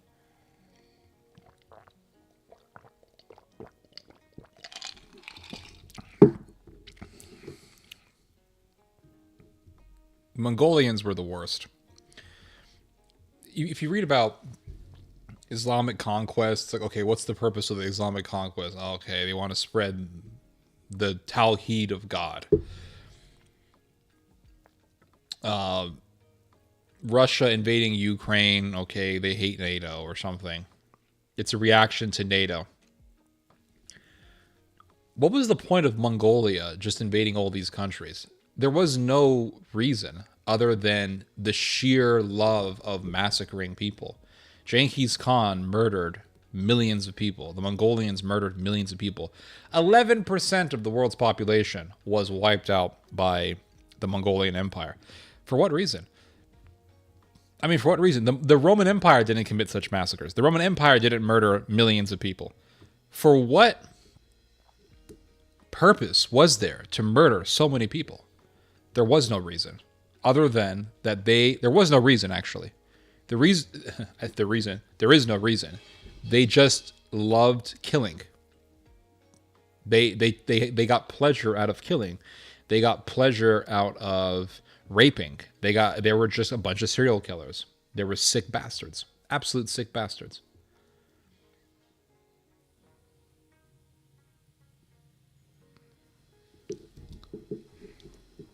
Yeah, I don't like the Mongolian Empire. What's very weird is that you have books nowadays that are telling us that Genghis Khan actually wasn't as bad as people make him out to be, and the Mongolians weren't as bad as people make them out to be, and the Huns weren't that bad, and everybody was great except for Christians, right? The Christians were all evil. Pretty soon they're going to start writing books like that about the Third Reich. The Germans weren't that bad. Hitler wasn't that bad.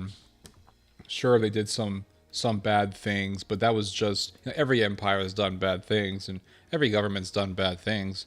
We can't just judge the entire Third Reich because of the actions of a few bad Germans. Blah, blah, blah. But the Germans also did some very good things. They had some very good doctors, and they had some excellent scientists, and, there was the inventor of the T1 or whatever, T2 rocket, and the Germans also, the Nazis also helped the Americans get to the moon. And so the Nazis were such an innovative people. Sure, there were some bad ones, but every empire has bad people. Blah, blah, blah. I'm telling you, that's the future. That is the future.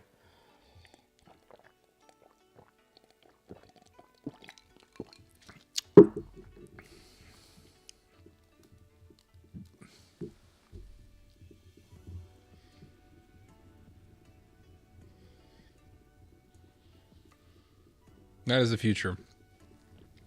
Speaking of Jesus Christ, there was something that I wanted to mention. In one of my last videos, I talked about how the Muslims want a fantasy. And that's why you see Muslims talking about reviving the Ottoman Empire and bringing back the sultans. And they want to go back to some golden age of Islam, some golden age that didn't really exist. And they have this fantasy. Communists have a fantasy. They have this idea that the workers are going to control everything, and no, that's just a big fantasy. That's never going to happen. And then you have the dark enlightenment type people. They have their own fantasy. They're basically like the French Revolution. The French revolutionaries, they had their own fantasy of creating a society that was totally equal, and all they needed to do was to destroy the Catholic Church and to destroy a monarchy and to kill the people that supported the church and monarchy, and then they would have their perfect utopia. So they just kept guillotining people. They massacred millions of people in the French Revolution with the hope that they would manifest their utopia. They would bring about their utopia. So all of these evil organizations, ideologies, they all have their fantasy. And it's very interesting. When Jesus Christ was on earth, the Jews had a fantasy. They had this fantasy that the Messiah was going to come on a white horse, and he was going to defeat the Romans, and he was going to establish this perfect Jewish state, and he was going to be the king of the world. And what did God do? God disappointed their fantasy. God basically said, okay, you want your hero on a white horse, you want your conquering hero who's going to come and fight the Romans. I'm going to give you reality. A man crucified on a cross. There you go. There's your fantasy, right? He disappointed their fantasy. He repulsed their fantasy. So the Jews had a fantasy, just like the French revolutionaries had a fantasy. The French revolutionaries had a fantasy of creating this perfectly idyllic world where everybody was equal. And they were going to just, take down all the emperors, take down all the monarchs, take down all the kings. The Jews had a fantasy. The Messiah was going to come on a white horse, defeat the Romans, establish a perfect Jewish state.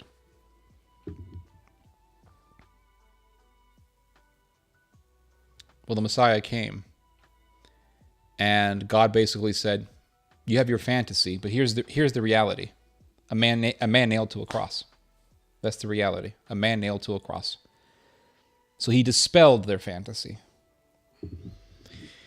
And here you see another difference between Christianity and the rest. The others want fantasy. They want idealism. They want utopianism. Christianity comes with reality. Here's the reality: injustice against the innocent. Here is the reality: tyranny over the subject. Here is the reality: an innocent man being hated by the wicked and being murdered by the wicked. And in that reality of injustice, in that reality of despotism, in that reality of cruelty, we see what we are supposed to be. That we are supposed to be just, that we are supposed to hate tyranny, that we're supposed to be against despotism, that we are supposed to love justice and hate injustice. So it is seeing the dark reality where we see what we are supposed to be as humans. And in seeing the opposite of reality, in seeing the opposite of the darkness of reality, we see what we are supposed to be as humans. And that's it. Anyway, guys, let's do some musical recommendations. If you want to do some musical recommendations, I'm here for it. Here we go. Got a whole bunch of comments. Oh, I thought this guy was supposed to go to bed. I thought Enlighten was supposed to go to bed.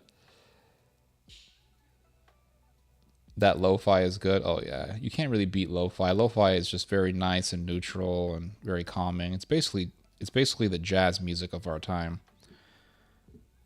No, bro, he is not. Man, you're getting the wrong idea. No prophet is better than other. He is here to spread message. So Muhammad is nothing special. Muslims kill for Muhammad. Their whole creed is that I declare no other God but Allah, and Muhammad is his messenger. You guys don't say Jesus is his messenger. You guys say Muhammad is his messenger. And every time you say the name of Muhammad, you say peace be upon him. But you also say the same thing about Jesus, so I can't use that argument. But nonetheless, Muhammad is the central prophet in your religion. So how can you say that Muhammad is nothing special in history?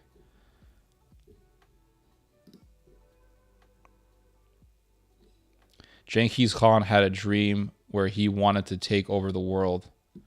Yeah, it was complete. He had an ideology behind it, absolutely. But what was the point of murdering millions of people? Other than that he just loved murder. I think Mongolians wanted to control the Silk Road. Sure they did. A lot of people wanted to control the Silk Road. They didn't murder millions of people. What message did Muhammad spread? That God is one. Christianity believes that God is one, etc. It's interesting we say God is one. Well, that means he's united, right? So if God is united, that means that God is plural. Because if I say, we are a family, we are one. Family, it says, we are family, we are one. Well, that means there's one person. No, there's multiple persons in a family. But when we say a family is one, we mean that a family is united. So why do we have to say that God is one?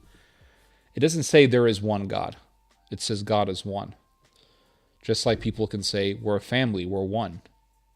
When you say we are one, that means what? We are united. I mean, no one says I am one, right? No single person says I am one. You say I am one person. You don't say I am one. That doesn't make any sense. I am one.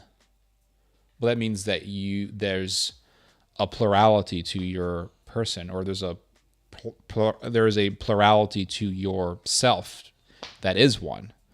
So when someone says we are one, that means that we are plural, but we are united. So when we say God is one, we are saying that God is united.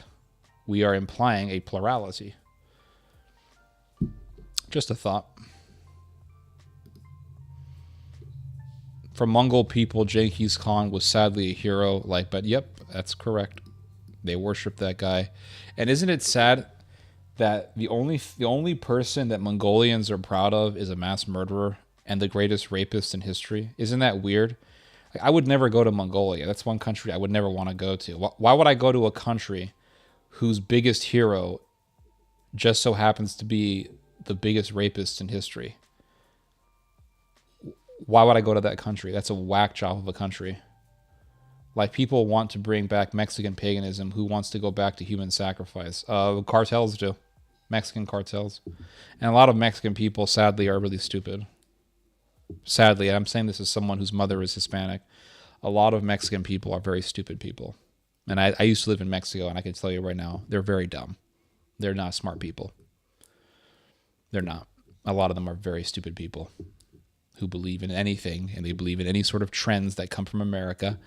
And they get into every single trend, and when they get into a trend, they always will always participate in that trend on steroids. If Americans are into yoga, Mexicans are into yoga hardcore. If Americans are into any sort of fad diets, they'll get into it hardcore. There are very dumb people who fall into trends. Not all of them are dumb, but a lot of them are. Like, people want to bring back... Okay, I already read this. Didn't the Mongolian Empire almost destroy most of the Middle East? Yeah, it devastated the Middle East. Killed millions of people in the Middle East. The beast of Revelation may well be the rise of the Ottoman Caliphate. Yep, I agree. Timur Lane. Yep, absolutely. Timur Lane was a monster. He wanted to revive the Ottoman Empire. To you, every other idea is evil but Christians, even though they don't anything, they preach and seek a man to get punishment for their sins. If that is God's justice, then why believe in him? I don't understand your point. To you, every other idea is evil, even though they don't anything, they preach and seek a man to get a punishment for their sins. Well, the thing is that Christ was so righteous that people killed him. That's the whole point. People say, oh, the Father killed the Son. No. Evil people, evil men murdered the Son of God. Because those men were so evil that they hated the most innocent of men. And they murdered him.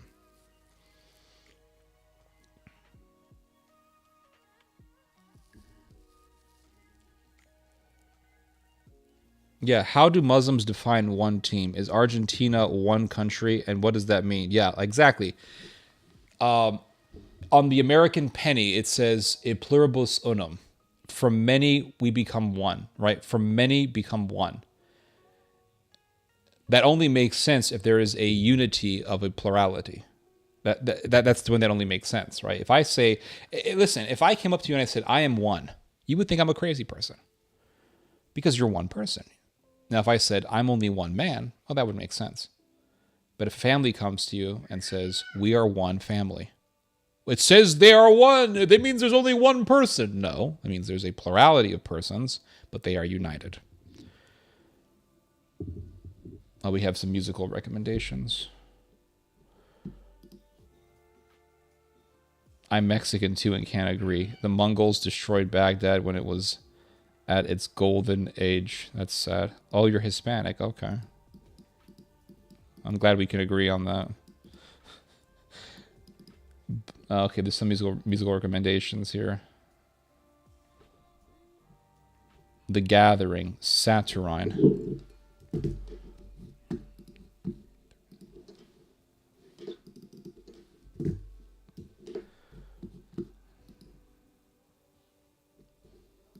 Okay, we got some music here. Hold up.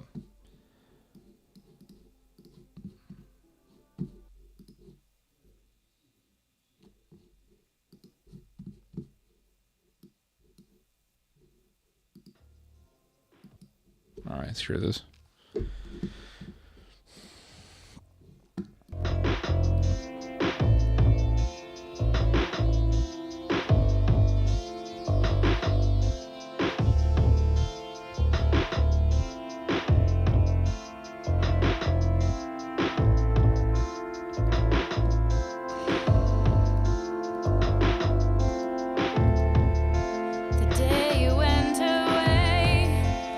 like this. Got that 90s vibe to it.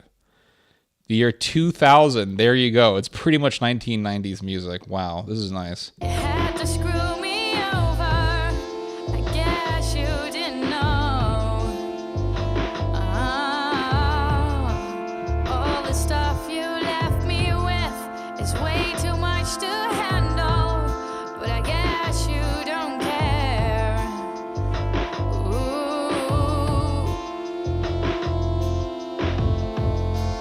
You don't need to preach. You don't have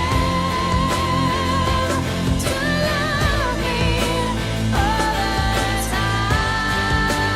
I like it. I like it. I like this sound.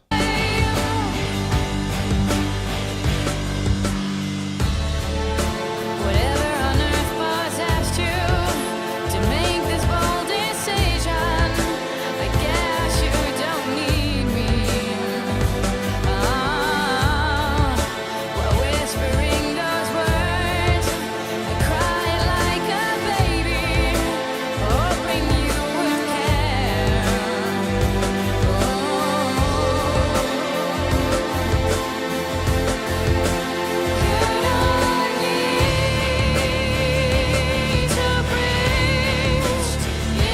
This is really good.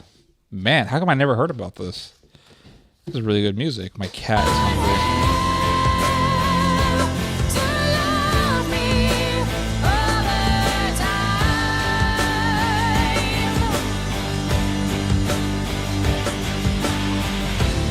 Man, I'm definitely going to be saving this. This is a very good song. I like this. This is a good start to me coming back into streaming here. I'm going to save this song. This is good music. I like this.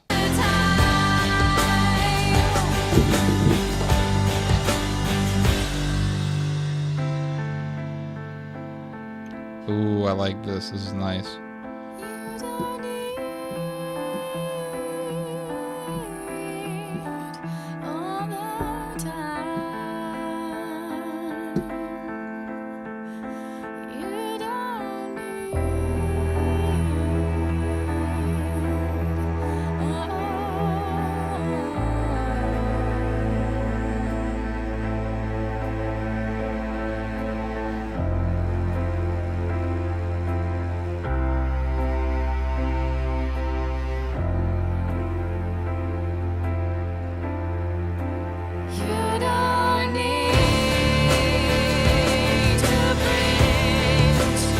That is really good music.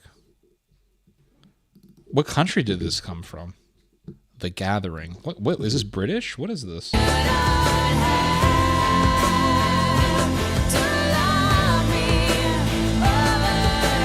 Dutch rock band. No wonder it sounds so good. Like Americans don't make music like they usually don't make music like this. This is really good stuff.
This is a really good song. I give this like a 9 out of 10. This is a really good. I love this kind of music. I love that like early 2000s, late 90s vibe. There's a really nice sound to it.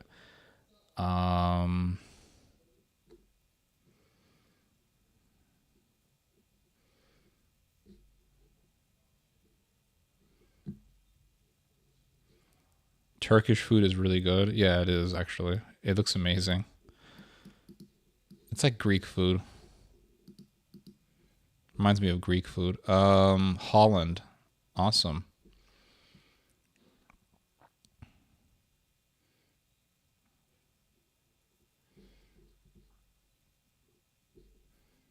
Okay, somebody recommended to me manga bir kadın. This sounds Turkish. Bir kadın yiyeceksin. Oh, Polish or Turkish? What is this? The Gathering will definitely be on my playlist. I'm going to save this. All right, listen to this. This is Turkish.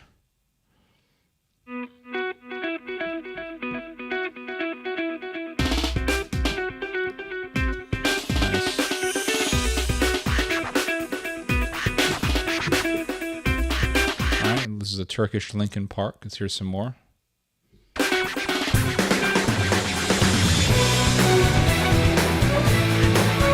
Yeah, definitely Turkish music.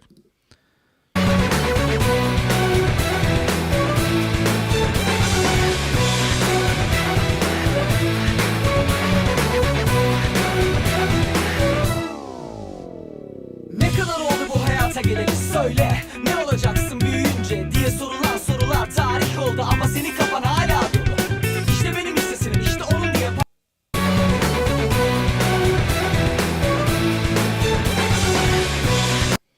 I don't like it.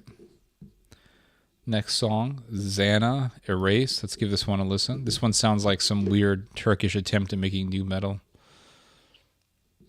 Let's hear some Zana. Let's hear this Erase by Zana.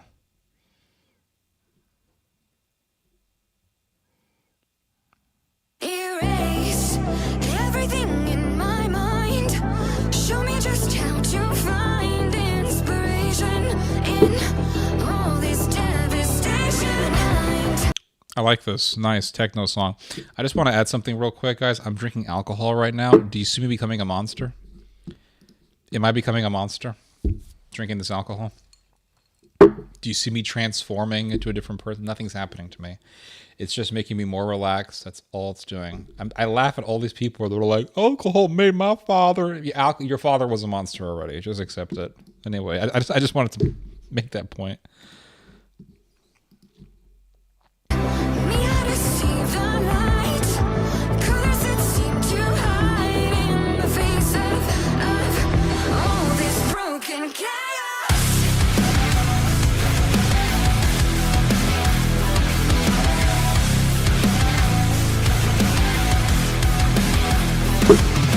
So much drama I almost forgot. Had to bury my innocence, whether I like it or not. And now I'm wishing I could go back to what I didn't know. 'Cause the See, world turns to gray. this song has a good balance. Like a nice rock sound, not too many drums. It's just a good balance. She's also good with the rhymes. I like how she's rhyming. Waves crash and break over me. Erase everything in my mind. Show me just how to find inspiration in all this devastation. Me how to see the light. Kind of gives me like a what's the word? Like Spirit Box kind of mixed in with Katy Perry. I don't know. I don't know if that's a correct analogy.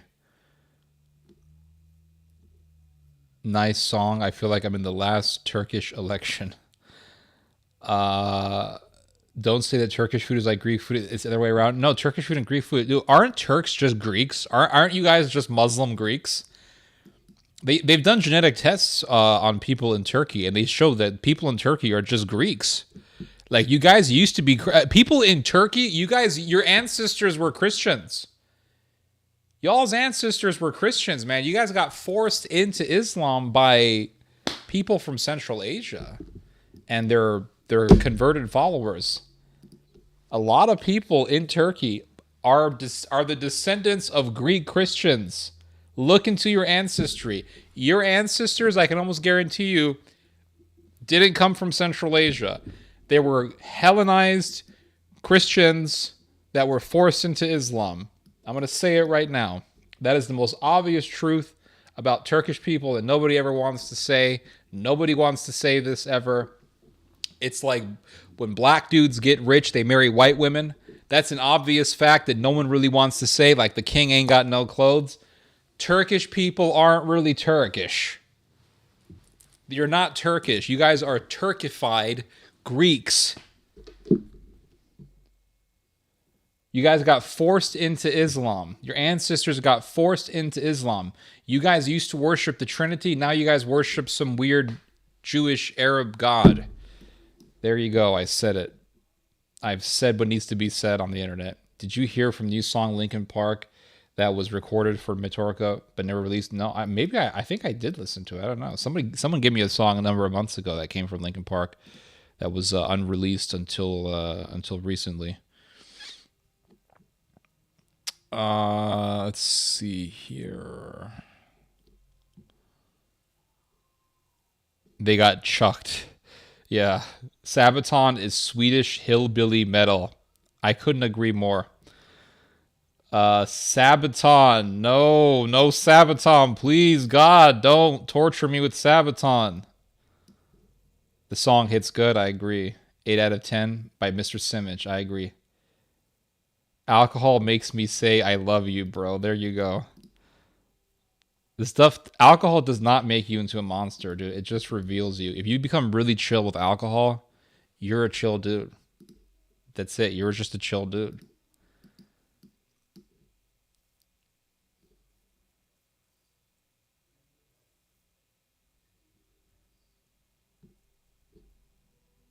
Don't say that in Turkey, bro. It's the truth, dude. Look at the history.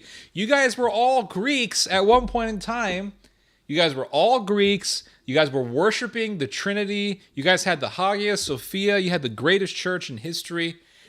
And now the Hagia Sophia is the freaking blue mosque. How dull is that? It's like Hagia Sophia, blue mosque. You went from the Hagia Sophia, the Church of the Wisdom of God, to something as dull as something called the Blue Mosque. They have a little bit of Middle Eastern ancestry, yes, absolutely. You got a little bit of Persian blood, a little bit of Arab blood.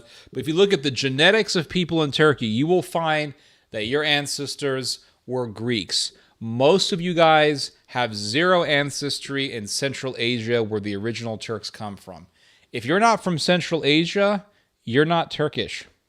The real Turks come from Uzbekistan, Kazakhstan, Turkmenistan.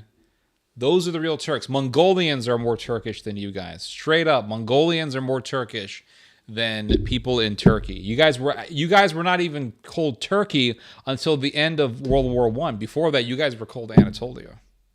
Yeah. Here we go. I like this song. I'm gonna save this one. I like this.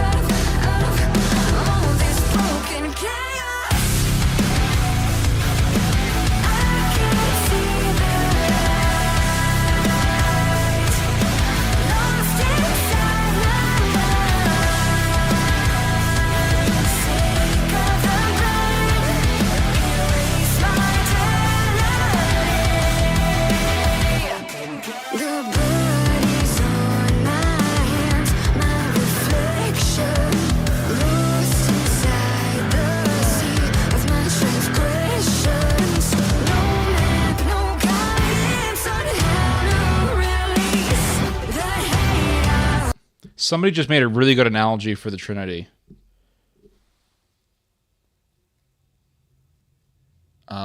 Five fingers make one fist. My hand is one. I got multiple fingers, but it's one hand, right? One fist.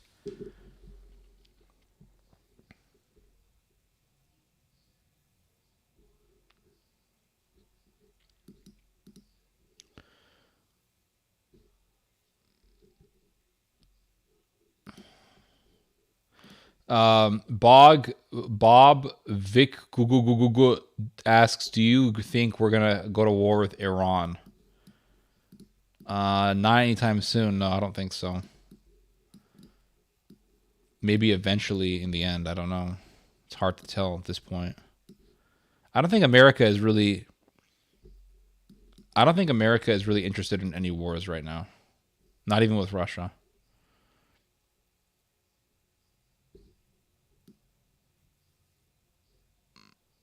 I'm not ignoring you. I just answered your question. Wasn't it the Seljuk Turks that came in from the far? Yeah, they came from Central Asia. The original Turks were Seljukians, and they came from Turkmenistan, and they invaded the Middle East. I'm trying to find your musical recommendations here. Hold on. Xana, Holland, Gathering. Where's your musical recommendations? Here we go. Seas on the Moon. Guiding Star. Okay, I'm saving Xana. This is a good one. I like this one. Good music today so far, except for that weird Turkish song. That song sucked. Here we go. Seas on the Moon. Here we go. Let's listen to this pagan music.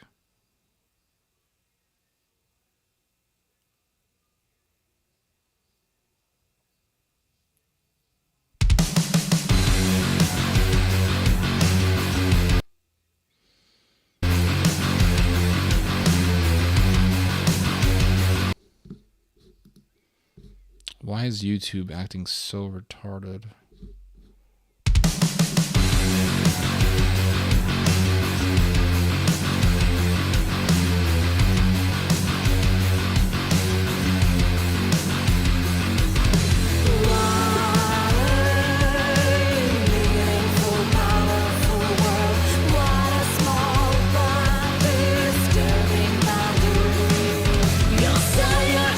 So it's kind of like Corn. It's a little creepy.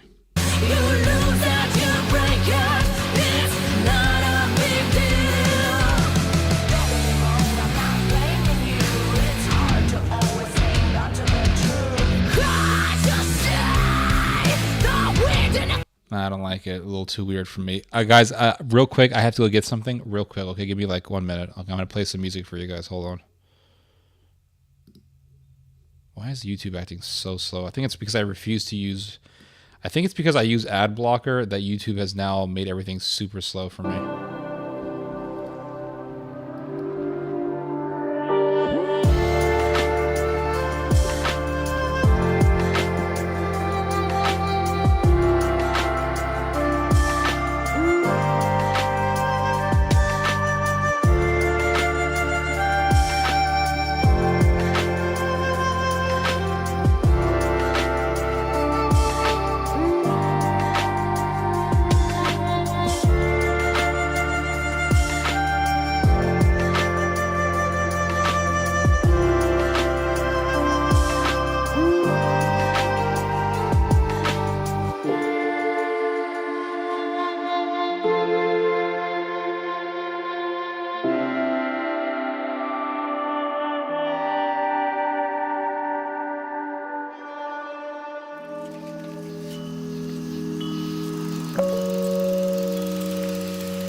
Really sorry about that. Sorry about that, guys. I'm muted. I'm sorry about that. I forgot that I turned off my mic. Now, what I was saying was that I had to go out and bring a hen back inside because I let a chicken out of her coop. And the reason why I let her out is because this chicken was dying from worms, and I dewormed her, cured her, but she's still kind of recovering. So the other hens, they see her as, even though she's recovering, they see it as weakness, and they beat her up a little bit. So I just let her out so she could have some freedom to herself. And then at night I put her back in. So I just put her back in, poor thing. Anyway, that was it. What else do we have here?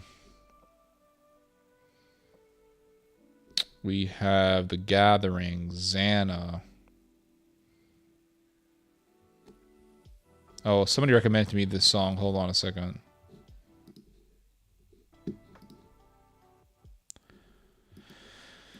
Oh, shut up. Only You from 7 Days Away. Okay, let's give this a listen. This looks like some old ass music. 2012. This is ancient. Ancient ass music.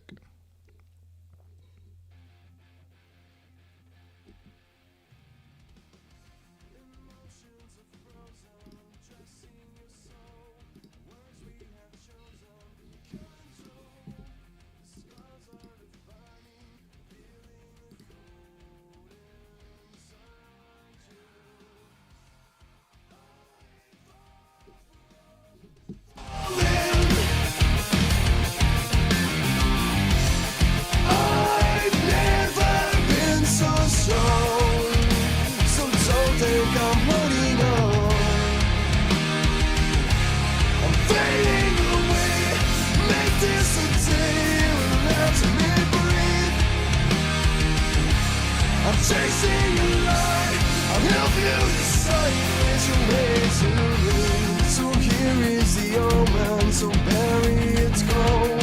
Lack of devotion for so long. Your scars are defining, sealing the cold inside you. I'm far from falling.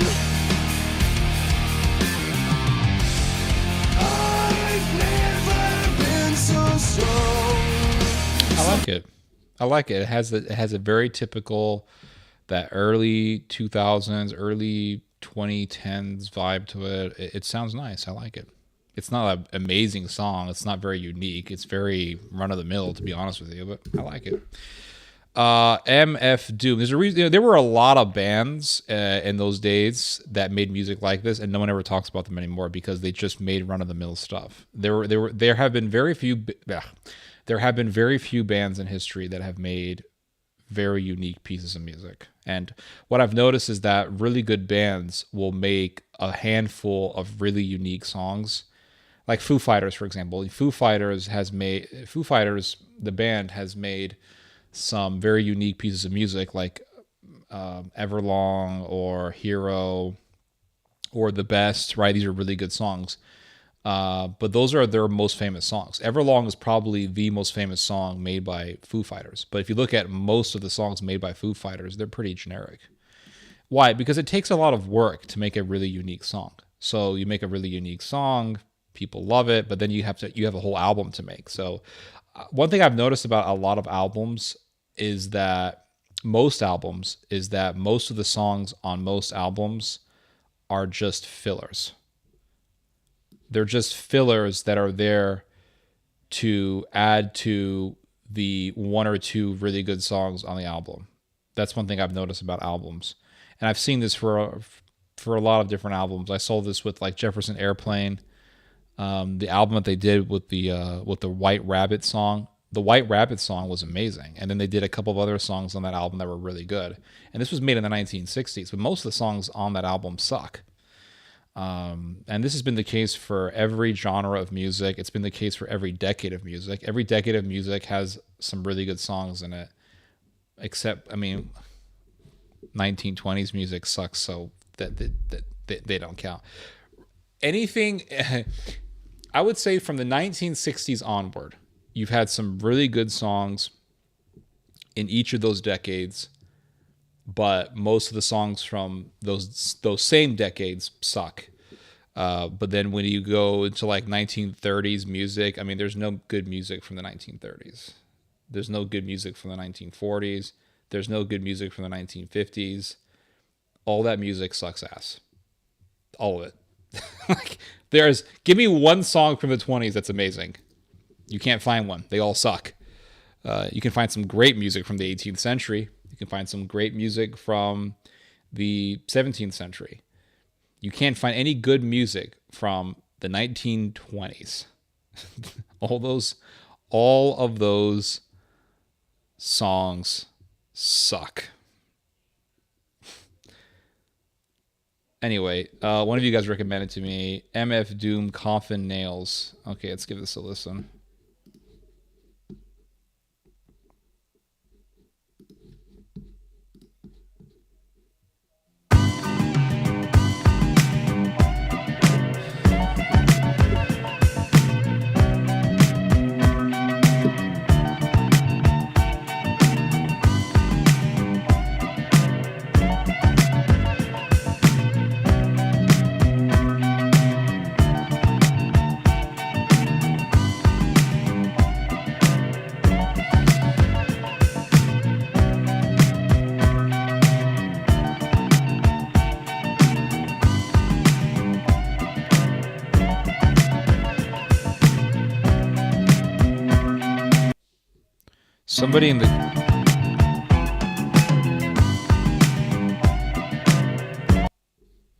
Somebody in the comments section just said underneath this song,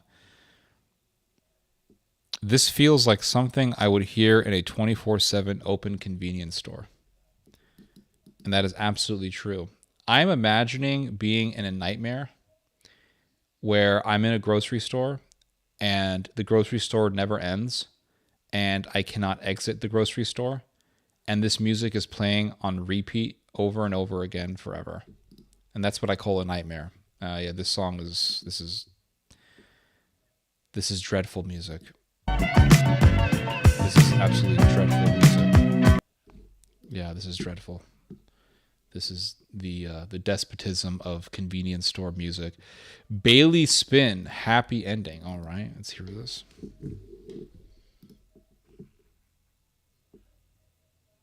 173,000 views. All right, let's give this a listen.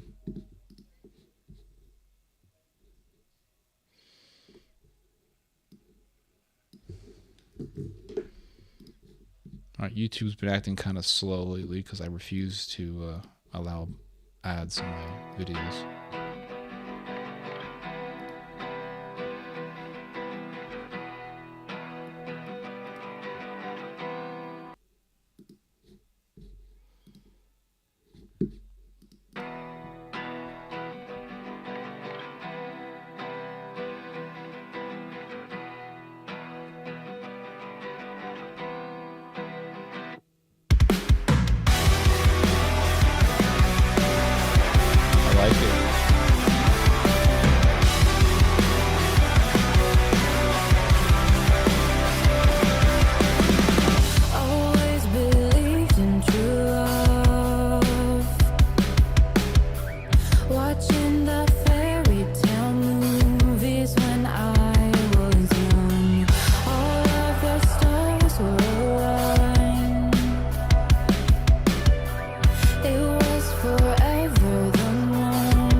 Took a bite of the poisoned apple. Now I see it's a foolish battle.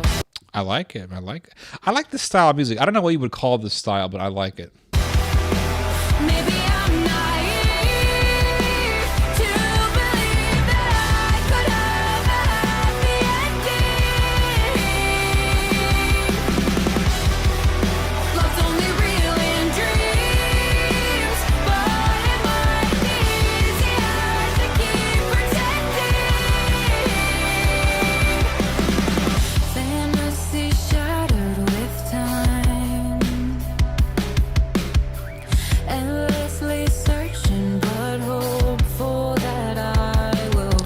I like this. I'm gonna save this one. I can't save it. Oh, never mind. I can. Hold on. All right, I'm gonna save this song. I like this one. A perfect soulmate for life. As years go by, It's a good song. I like it. to It's a good piece of music. Let's hear some more Amazing Snakeheads. The Flattening. Okay, let's give this one a listen.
We're getting dark. Hopefully it's going to get a little bit nicer. Let's hear some more. I see a come walking the road. So this reminds me of the film Taxi with Robert De Niro. Robert De Niro is driving the taxi around being very gloomy about life. And I'm just imagining that film, Taxi, and Robert De Niro is riding the taxi and this is playing in the background.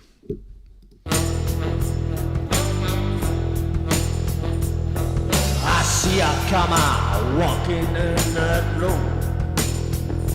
It's amazing how we can hear different sounds and they convey a message without any words. We can hear particular styles of music and they convey a particular feeling or they convey particular imagery without even telling us about that particular imagery. And I think that's because there are certain sounds that fit certain atmospheres. There are certain sounds that fit certain climates. For example, you can hear a song in a different language and you know just by listening to it that it's a religious song. I can listen to a song from Turkey and I know just by listening to it that it's a Sufi song. Why? Because there are particular sounds, there are particular rhythms that convey particular messages and they convey particular imagery and they convey particular feelings and they trigger those feelings and they trigger certain images. It truly tells us that part of our being as human beings is spiritual and but there are certain parts of us that are spiritual and receive messages that are completely wordless and that are completely voiceless. They are parts of us that only need to hear certain sounds, certain vibes to receive a particular message. And it goes back to a saying that I've heard before that music is the language that the tongue cannot speak. Music is the language that only the soul can understand.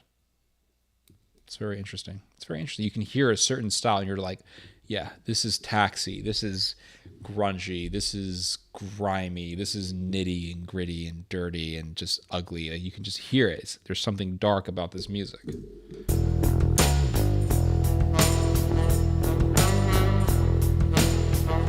She got something in her hand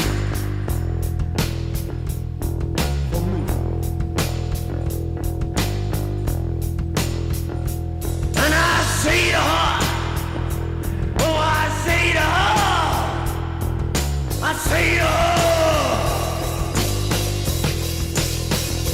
you are finding me. Yeah, this is like old school kind of bar. I don't really like this music, but I can understand why people like it. This music just gives you the perfect atmosphere for drinking and smoking and pretending that you're in the rough, pretending that you're in the nitty gritty, pretending or presenting a certain character that is like a Vice documentary. You're the heavy drinker who smokes cigars, and maybe you like to gamble. You like to eat really fattening foods. You like to stay up all night, or you like to stay up late. Maybe you're a brawler. Maybe you think you're a fighter. And this music just conveys that feeling. So I can understand why people like this music. I can just understand why people would listen to this music at night in a bar with alcohol and cigarettes and just live in a world that isn't reality, to live in a world that isn't your general life. It's not the 9-to-5 job. It's the life of you being like the guy from Taxi at night. Someone recommended to me Led Zeppelin, Black Dog. I hate Led Zeppelin, but I'll play it because someone recommended it to me. Let's give this a listen.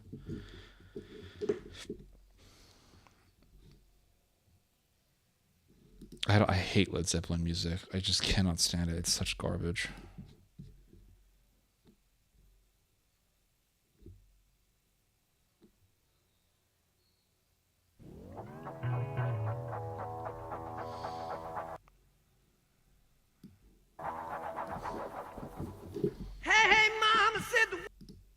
Man, why is YouTube acting so retarded? I think it's because I have ad blocker. Here we go. Hey, mama said the way you move gonna make you sweat, gonna make you groove. I hate this song. I just hate it. It sounds so ugly and such garbage. Somebody recommended to me Blue Monday by New Order. Yeah, New Order is one of the OGs of really the music that would become popular in the early 1990s. When you listen to like Smashing Pumpkins, you know, when you hear that song from Smashing Pumpkins, 1970 something, everyone thinks that song is the sound of the 90s, and it is, right? It definitely is the sound of early 1990s music. 1979, that was the name of the song. So if you listen to the song 1979 by Smashing Pumpkins, it's the sound of the early 1990s. And then you think, well, this is the music of the early 1990s. But when you actually research that style of music, you'll find out that it actually goes back to bands like Sonic Youth and New Order, especially bands like New Order, which were around in the 1980s. So really early 1990s music is just a verity and a continuation of the stuff that was already popping up in the 80s. And if you listen to Sonic Youth, you'll find out that style of music that people would enjoy in the early 90s was already being developed in the 80s. But people didn't really pay as much attention to that style of music as they were to mainstream 1980s music. So when we think of 1980s music, we think of Bon Jovi, Living on a Prayer, or we think of Men at Work. We think of those bands from the 80s. Well, that was mainstream 1980s music. But there was underground 1980s music, which were from bands like Sonic Youth or stuff from New Order. That style of music would become mainstream in the 1990s. So what was considered underground in the 80s would become mainstream in the 90s. It's pretty fascinating stuff. Not all of 80s music is what you think. Anyway, I'll give this song a listen. Yeah, but I like New Order. It's good music.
This particular song though was mainstream, I think, because you still hear this song on the radio today. When the whole if you listen to oldies but goodies radio stations, they still play this. But a lot of music from New Order, they don't really play so much in the radio for some reason. But yeah, we know about this song. Yeah, very common song.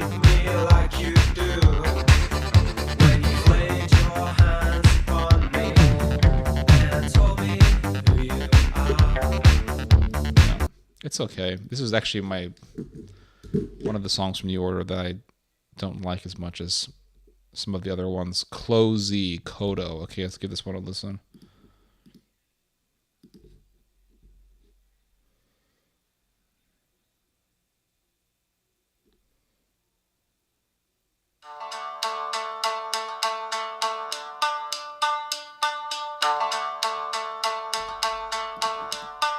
Yep, I'm very familiar with this.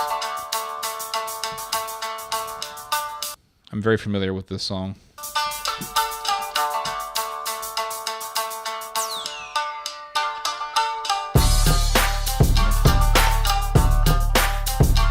Yeah, this is the kind of music that I would play if I ever started a bar. If I ever made a bar, I would play this music. My YouTube, for some reason, YouTube is just slow on me.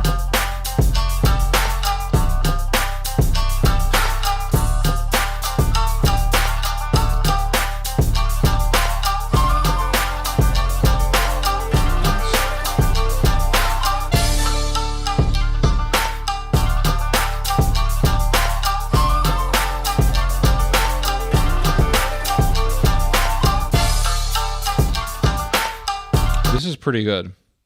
This is pretty good music.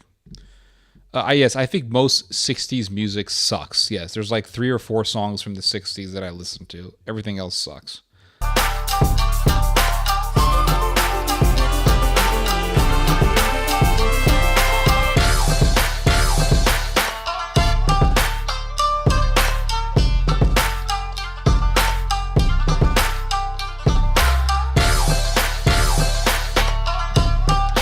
I like this a lot. This is good. I'm gonna save this one. Yeah, I've heard this band before. That's yeah. I'm gonna save this one. This one's good.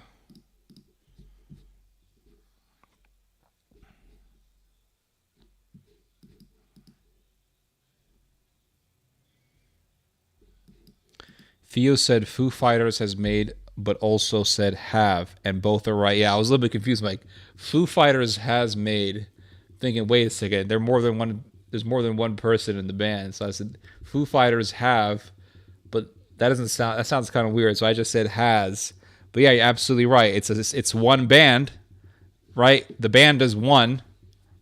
There's multiple persons. It's very simple, guys. Not that complicated. That's a good observation.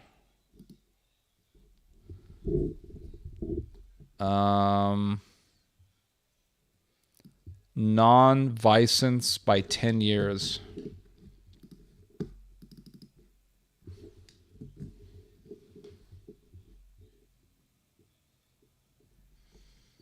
Okay, let's give this a listen.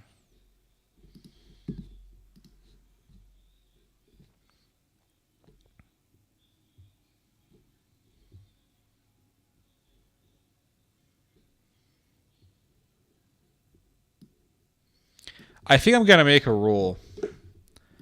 I'm going to make a rule. Do you know how in a guitar store you can't play Highway to Heaven? You know, that's an unwritten, hold on. There's an unwritten rule in all guitar stores, and that is you cannot play Highway to Heaven. And the reason why you can't play Highway to Heaven is because so many people play just the beginning part of that song, and they don't know how to play anything else. And it's just cringe. It's just cringe that everybody knows how to play that the chords or the chord for just the beginning part of Highway to Heaven, and that's all they know because the song is so famous, and it just becomes annoying. It's always very annoying when so many people are doing one little thing because that one little thing is a part of something that is super famous. it's always very cringe. So there is an unwritten rule in all guitar shops that you don't play Highway to Heaven. I'm going to make a rule. No Led Zeppelin songs. Because everyone's heard those songs. Everyone's heard the Black Dog song. Everyone's heard, oh, wow, wow. It sounds like crap. No Led Zeppelin song. I refuse to play them. I don't want to play them. Let's hear this one.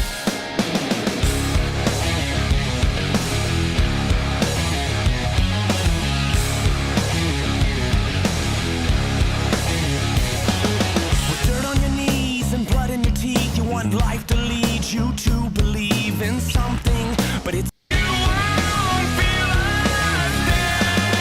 analyzed and diagnosed, overexposed to the undertow. You'll never know it's coming. It's okay. It's not amazing. It's very run of the mill kind of music. It is Over by the Defiant. All right, let's give this a listen.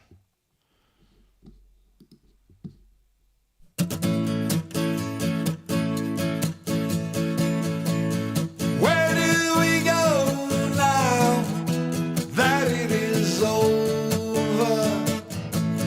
We can't stay here, they've made that clear. It's time we said goodnight.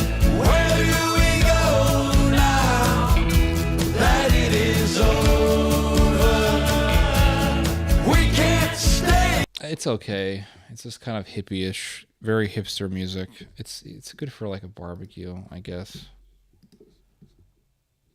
Arabian Fantasy Music by the Garden of the Gods. Here we go.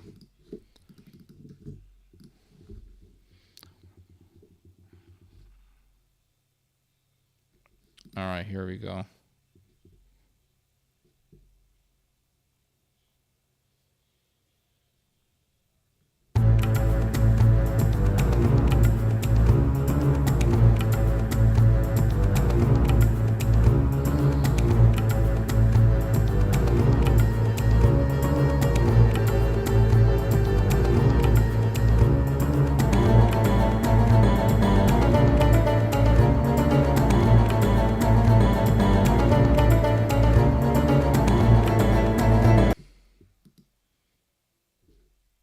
Is this music for a video game? This sounds like a video game track for 2006.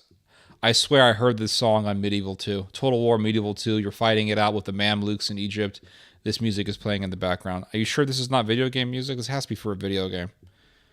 This has to be for a video game.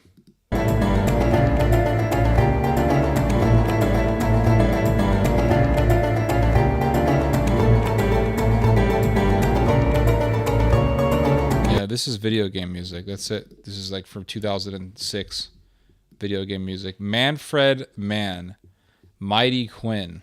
All right, let's give this a listen.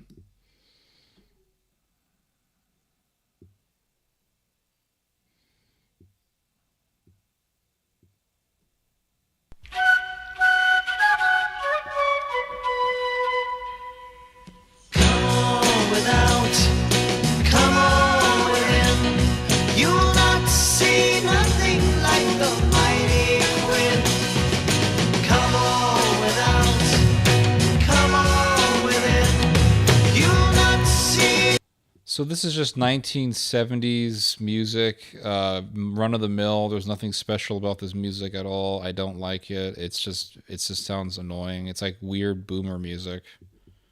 Yeah, I'm fast forwarding the song to see if there's any change at all. Is there any variation to this music? Let's see. I'm fast forwarding it. A minute and 23 seconds in. Let's hear it. Am I going to hear come on all, or what? Hold on. When the Eskimo gets here, all the pigeons gonna run to him.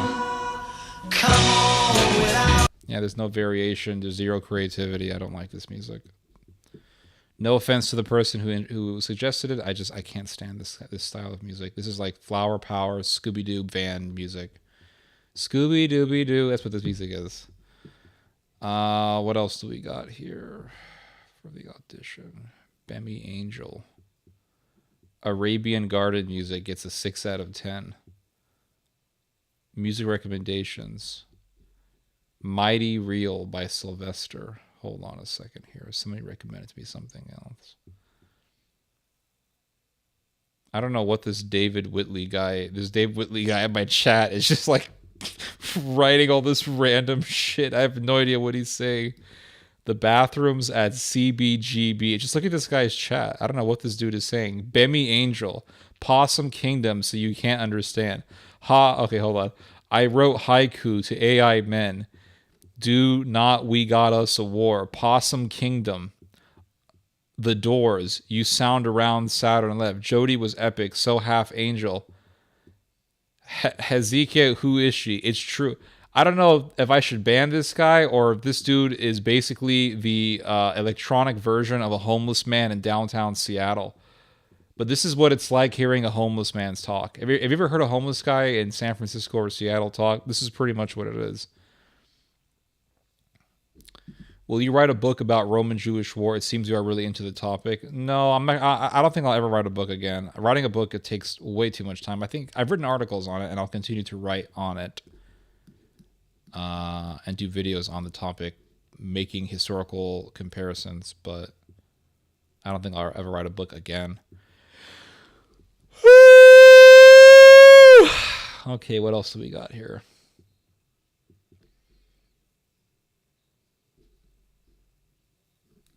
It is over by the Defiant. All right, let's give this a listen to. No Led Zeppelin, please God. No weird 1970s Scooby-Doo music. Every song sounds like I've already heard this. I've already heard this song. I already played it. Okay, Arabian Fantasy. Okay, we got this one already. Okay, we got this already. We got this already. Here we go. Morphine. Looks like rain. Okay, let's listen to this.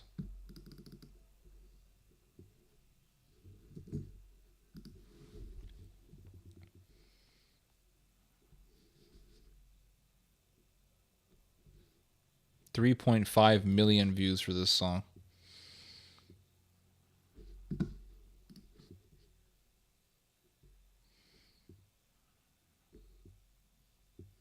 All musical recommendations will be... Yeah, that's pretty much what you guys are doing to me. Giving me garbage music.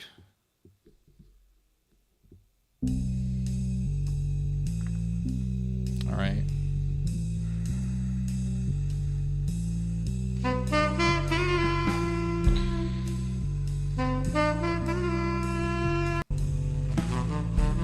As soon as I hear this weird jazz sound, I'm like, okay, is there going to be a change at all? Is this going to be the whole song?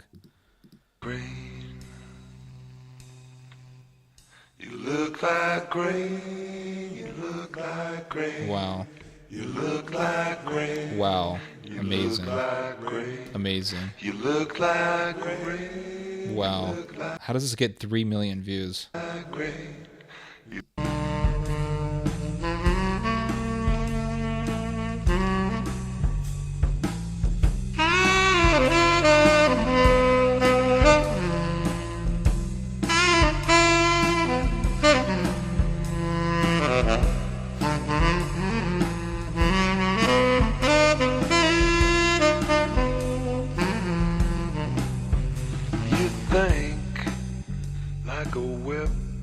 Yeah, this song sucks.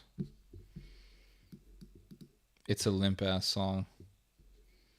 It's a limp ass song. Ain't got no drop. Ain't got no rhythm. It's just some guy going like, "You look like rain. You look like." Shut up. No woman looks like rain. That's bullshit.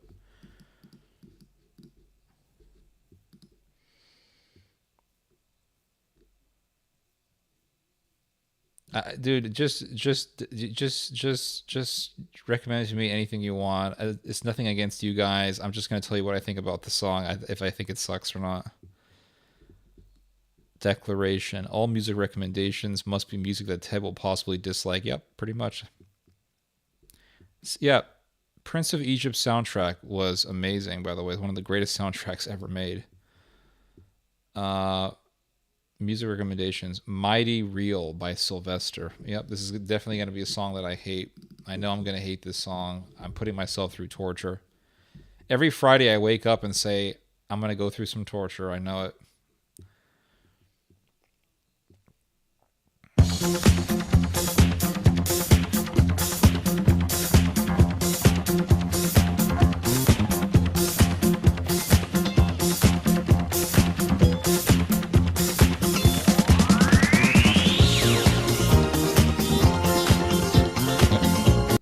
this song sucks. Next one. Front Line by Pilar.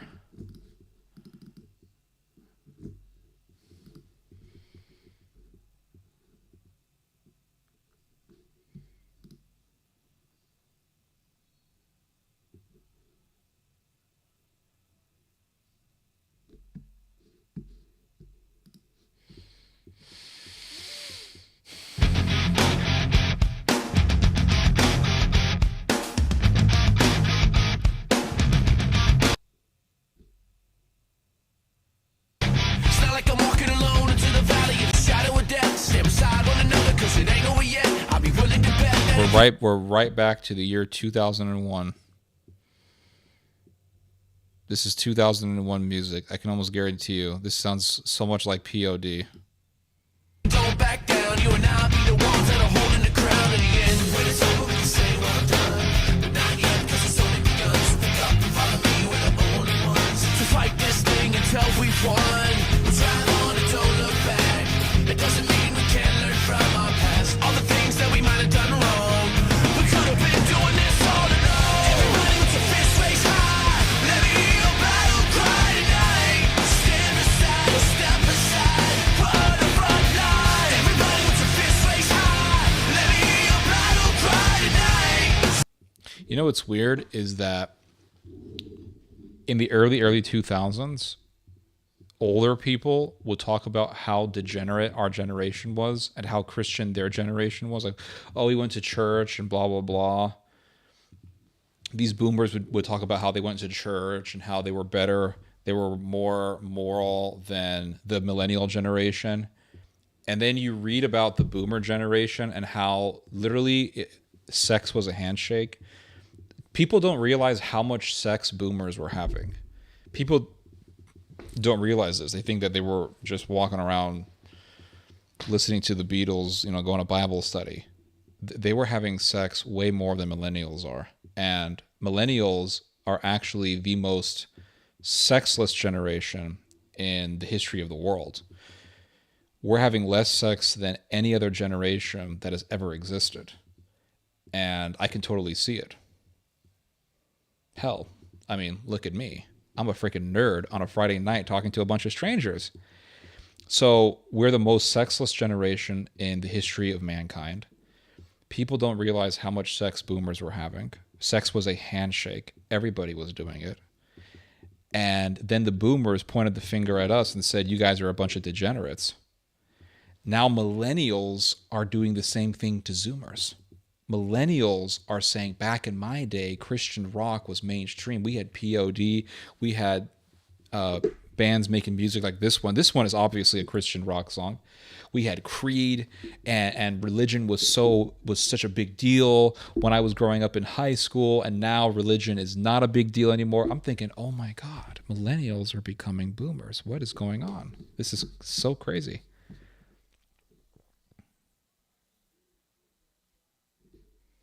Generational projection. There you go. There you go. Yeah, but this song isn't bad.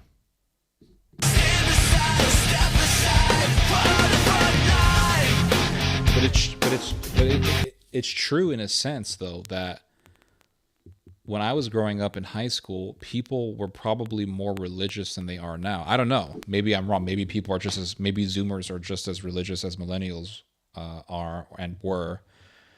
But I remember growing up in high school, there were, especially in Texas, they were a lot in Texas. In California, California is different. When I was living in California, it was actually rare to meet someone who was Christian in school.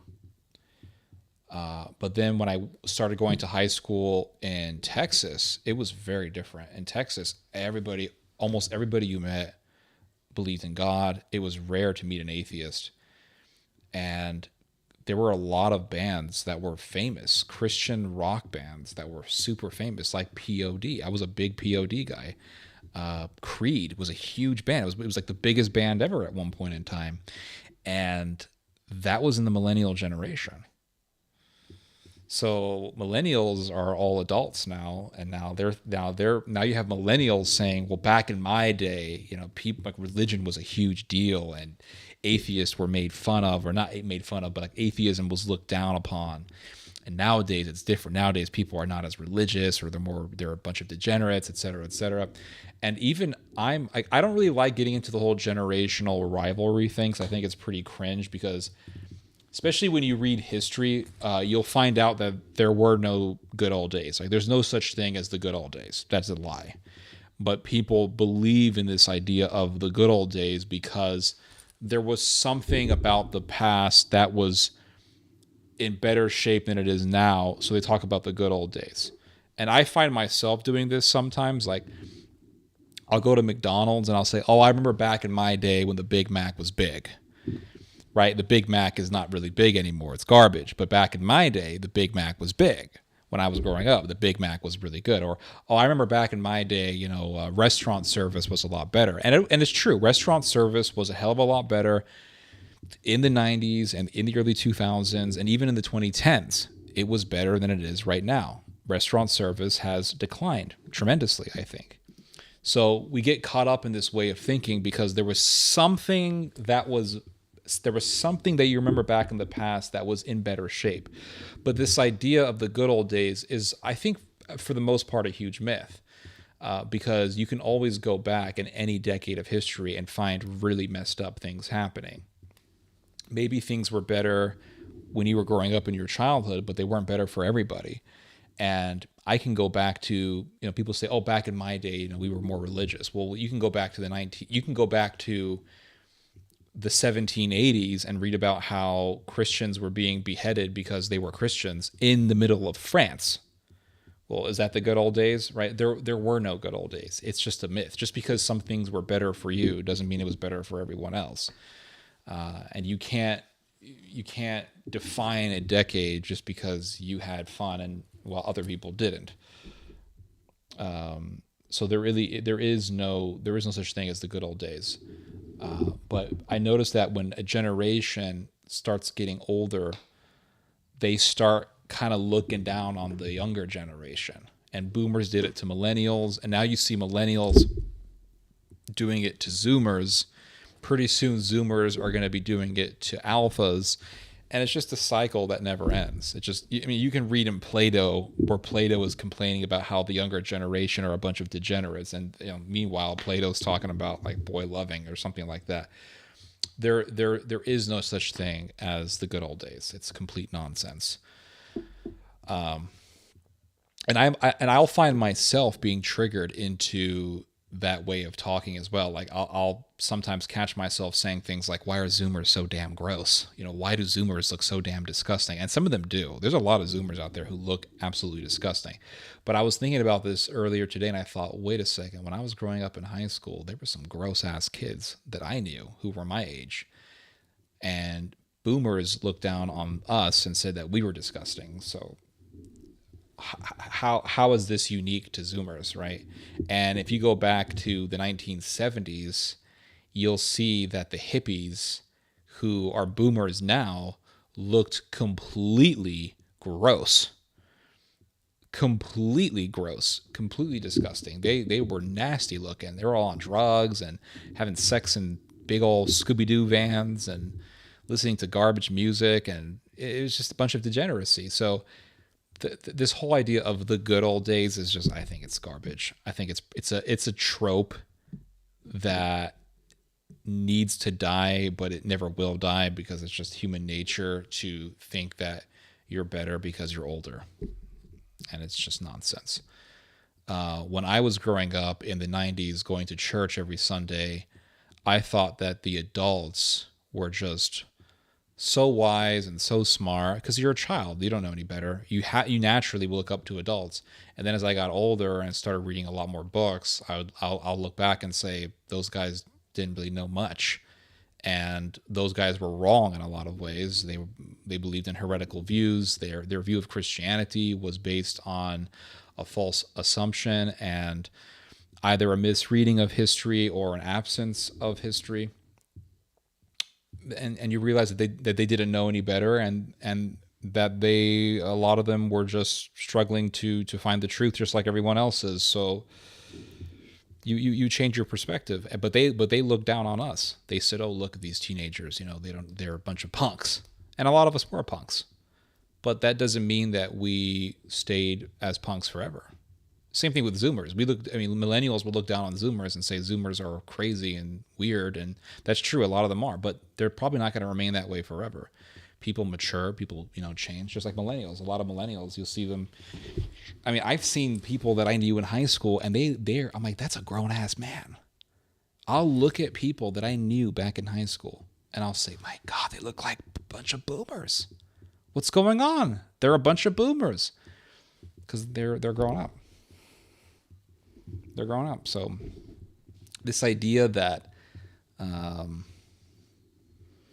that because they're older they're better, or because it was the past, there's another idea that a lot of people have, especially trads, that's because something happened in the past it's better, or that because something comes from the past it's better. There was a lot of evil things that came from the past. A lot of the evil ideologies that came up in the modern world were just rooted in evil ideas that were in the past. I mean, Nazism is just from the same root as Hegelianism and Darwinism. Evil ideas are always preceded by older ideas. The evil ideas of today are always rooted in the evil ideas of the past. So if the evils of today are rooted in the evils of the past, which is always the case, then that means that there are no good old days. I mean, you may look back in your childhood and say, those were amazing times. And they were, and that's good for you. But to say that defines the past is nonsense. That just defines your past. Yeah.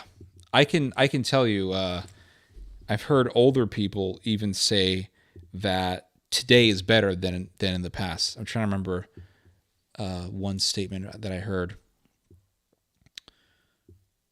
I remember my father telling me this. My father has told me numerous times that the America of the 1990s and the America of the early 2000s and even now are better in some ways than the America of the 70s and the America of the 80s. My father was in the U.S. in the 70s and in the 1980s, and he'll tell you that America in those days was extremely violent. The murder rate of the 1970s was much higher than the murder rate of the 1990s and early 2000s. It's only within recent years that the murder rate in the U.S. has gone up to the same levels that we saw in the 70s. And that started in 2020. So it's only within the last few years when the murder rate of America has gone back to 1970s level. But people who are from the 70s will say, oh, the 70s was so amazing. But if you look at the crime rates, 70s sucked. The murder rate was through the roof. And in the 1990s, things became very peaceful for the most part. Unless you were living in the Balkans, then they weren't. But for the most part, the 1990s was very peaceful. Early 2000s was, in the United States at least, the crime rate was actually quite low. The murder rate was quite low. So, this idea that just because something was in the past that makes it good is just garbage. I can go back to the early 2000s and say, well, that was an amazing time. But you can go back to the early 2000s, and I'm pretty certain that you can remember an older person telling you how much that time sucked, right? I'm pretty certain you can imagine, or not imagine, but I'm pretty certain that you can look back to the past, to the early 2000s, and you can remember some old guy telling you about how your generation was garbage and how that decade sucked. But you can look back and say that it was great. So it's all kind of relative to your own experiences. The only better thing about growing up as a millennial was the fact that we were not that chained to the internet that much, and this online simp culture was not a thing. Yeah, that's true. But to be honest, I'm not that nostalgic about the good old days. Thank you, Theodore, for saying that it's only a myth. It's a big myth. It's a big myth. I would hate to go back to the 70s. I think that era just sucked. It was garbage. Everybody looked weird. The serial killers were everywhere. There were so many serial killers in those days. And it was just a very wacky time to be alive. Those older people are the ones with good memory and do not have nostalgia for their youth days. I mean, people who survived the Holocaust, I don't think people who survived the Holocaust would look back to the 1940s and say, oh, those were the good old days, right? How long have I been streaming for? 3 hours, man. It seems like it's been forever. I made your day. I'm glad I made your day, Mr. Bodyfit.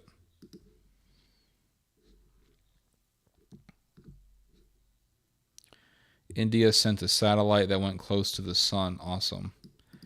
Is India a superpower because India went to the south side of the moon? I don't know. India still sucks. Who the hell wants to live in India? India sent a satellite.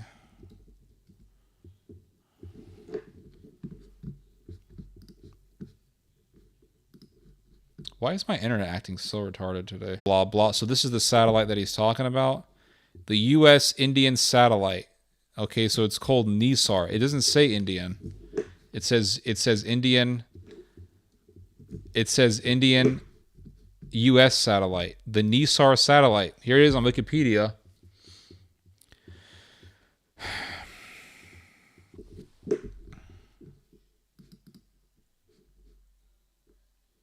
Total cost of $1.5 billion. Was it developed by India, or how much of this thing was developed by America? Because when I hear U.S. hyphen something, it's like, okay, America made it. And then the other country kind of added some parts to it and then said it was there so America can get that country to feel good about itself while it's living as a subject to the American empire. It's just another way of America controlling the world. America being an empire and all, that's all it is. You already were a guy that had it better than most kids in the country. Goose Hunter says F. Okay.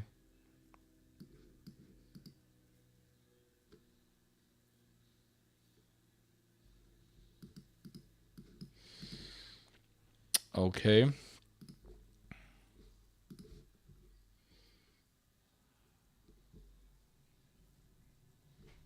Yeah, so it's not really an Indian satellite, it's a US Indian satellite. How much of this was developed by India?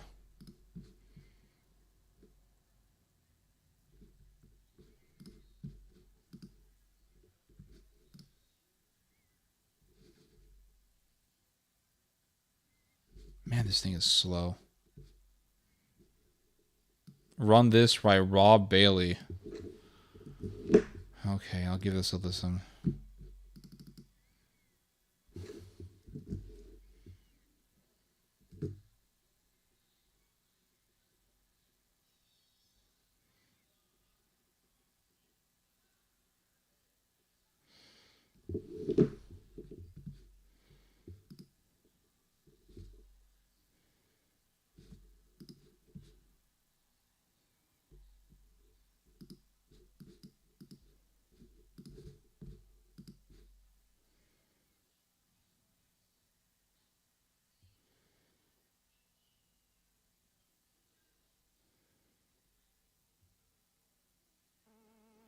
Everybody back up.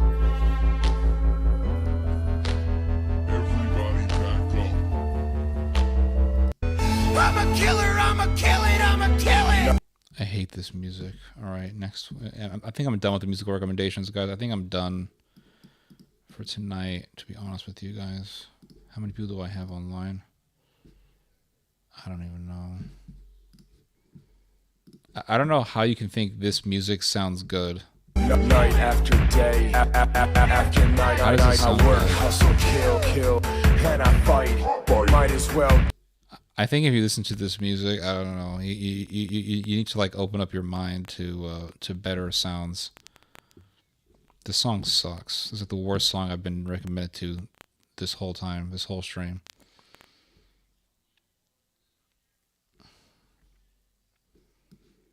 That song sucks. Yeah, I completely agree.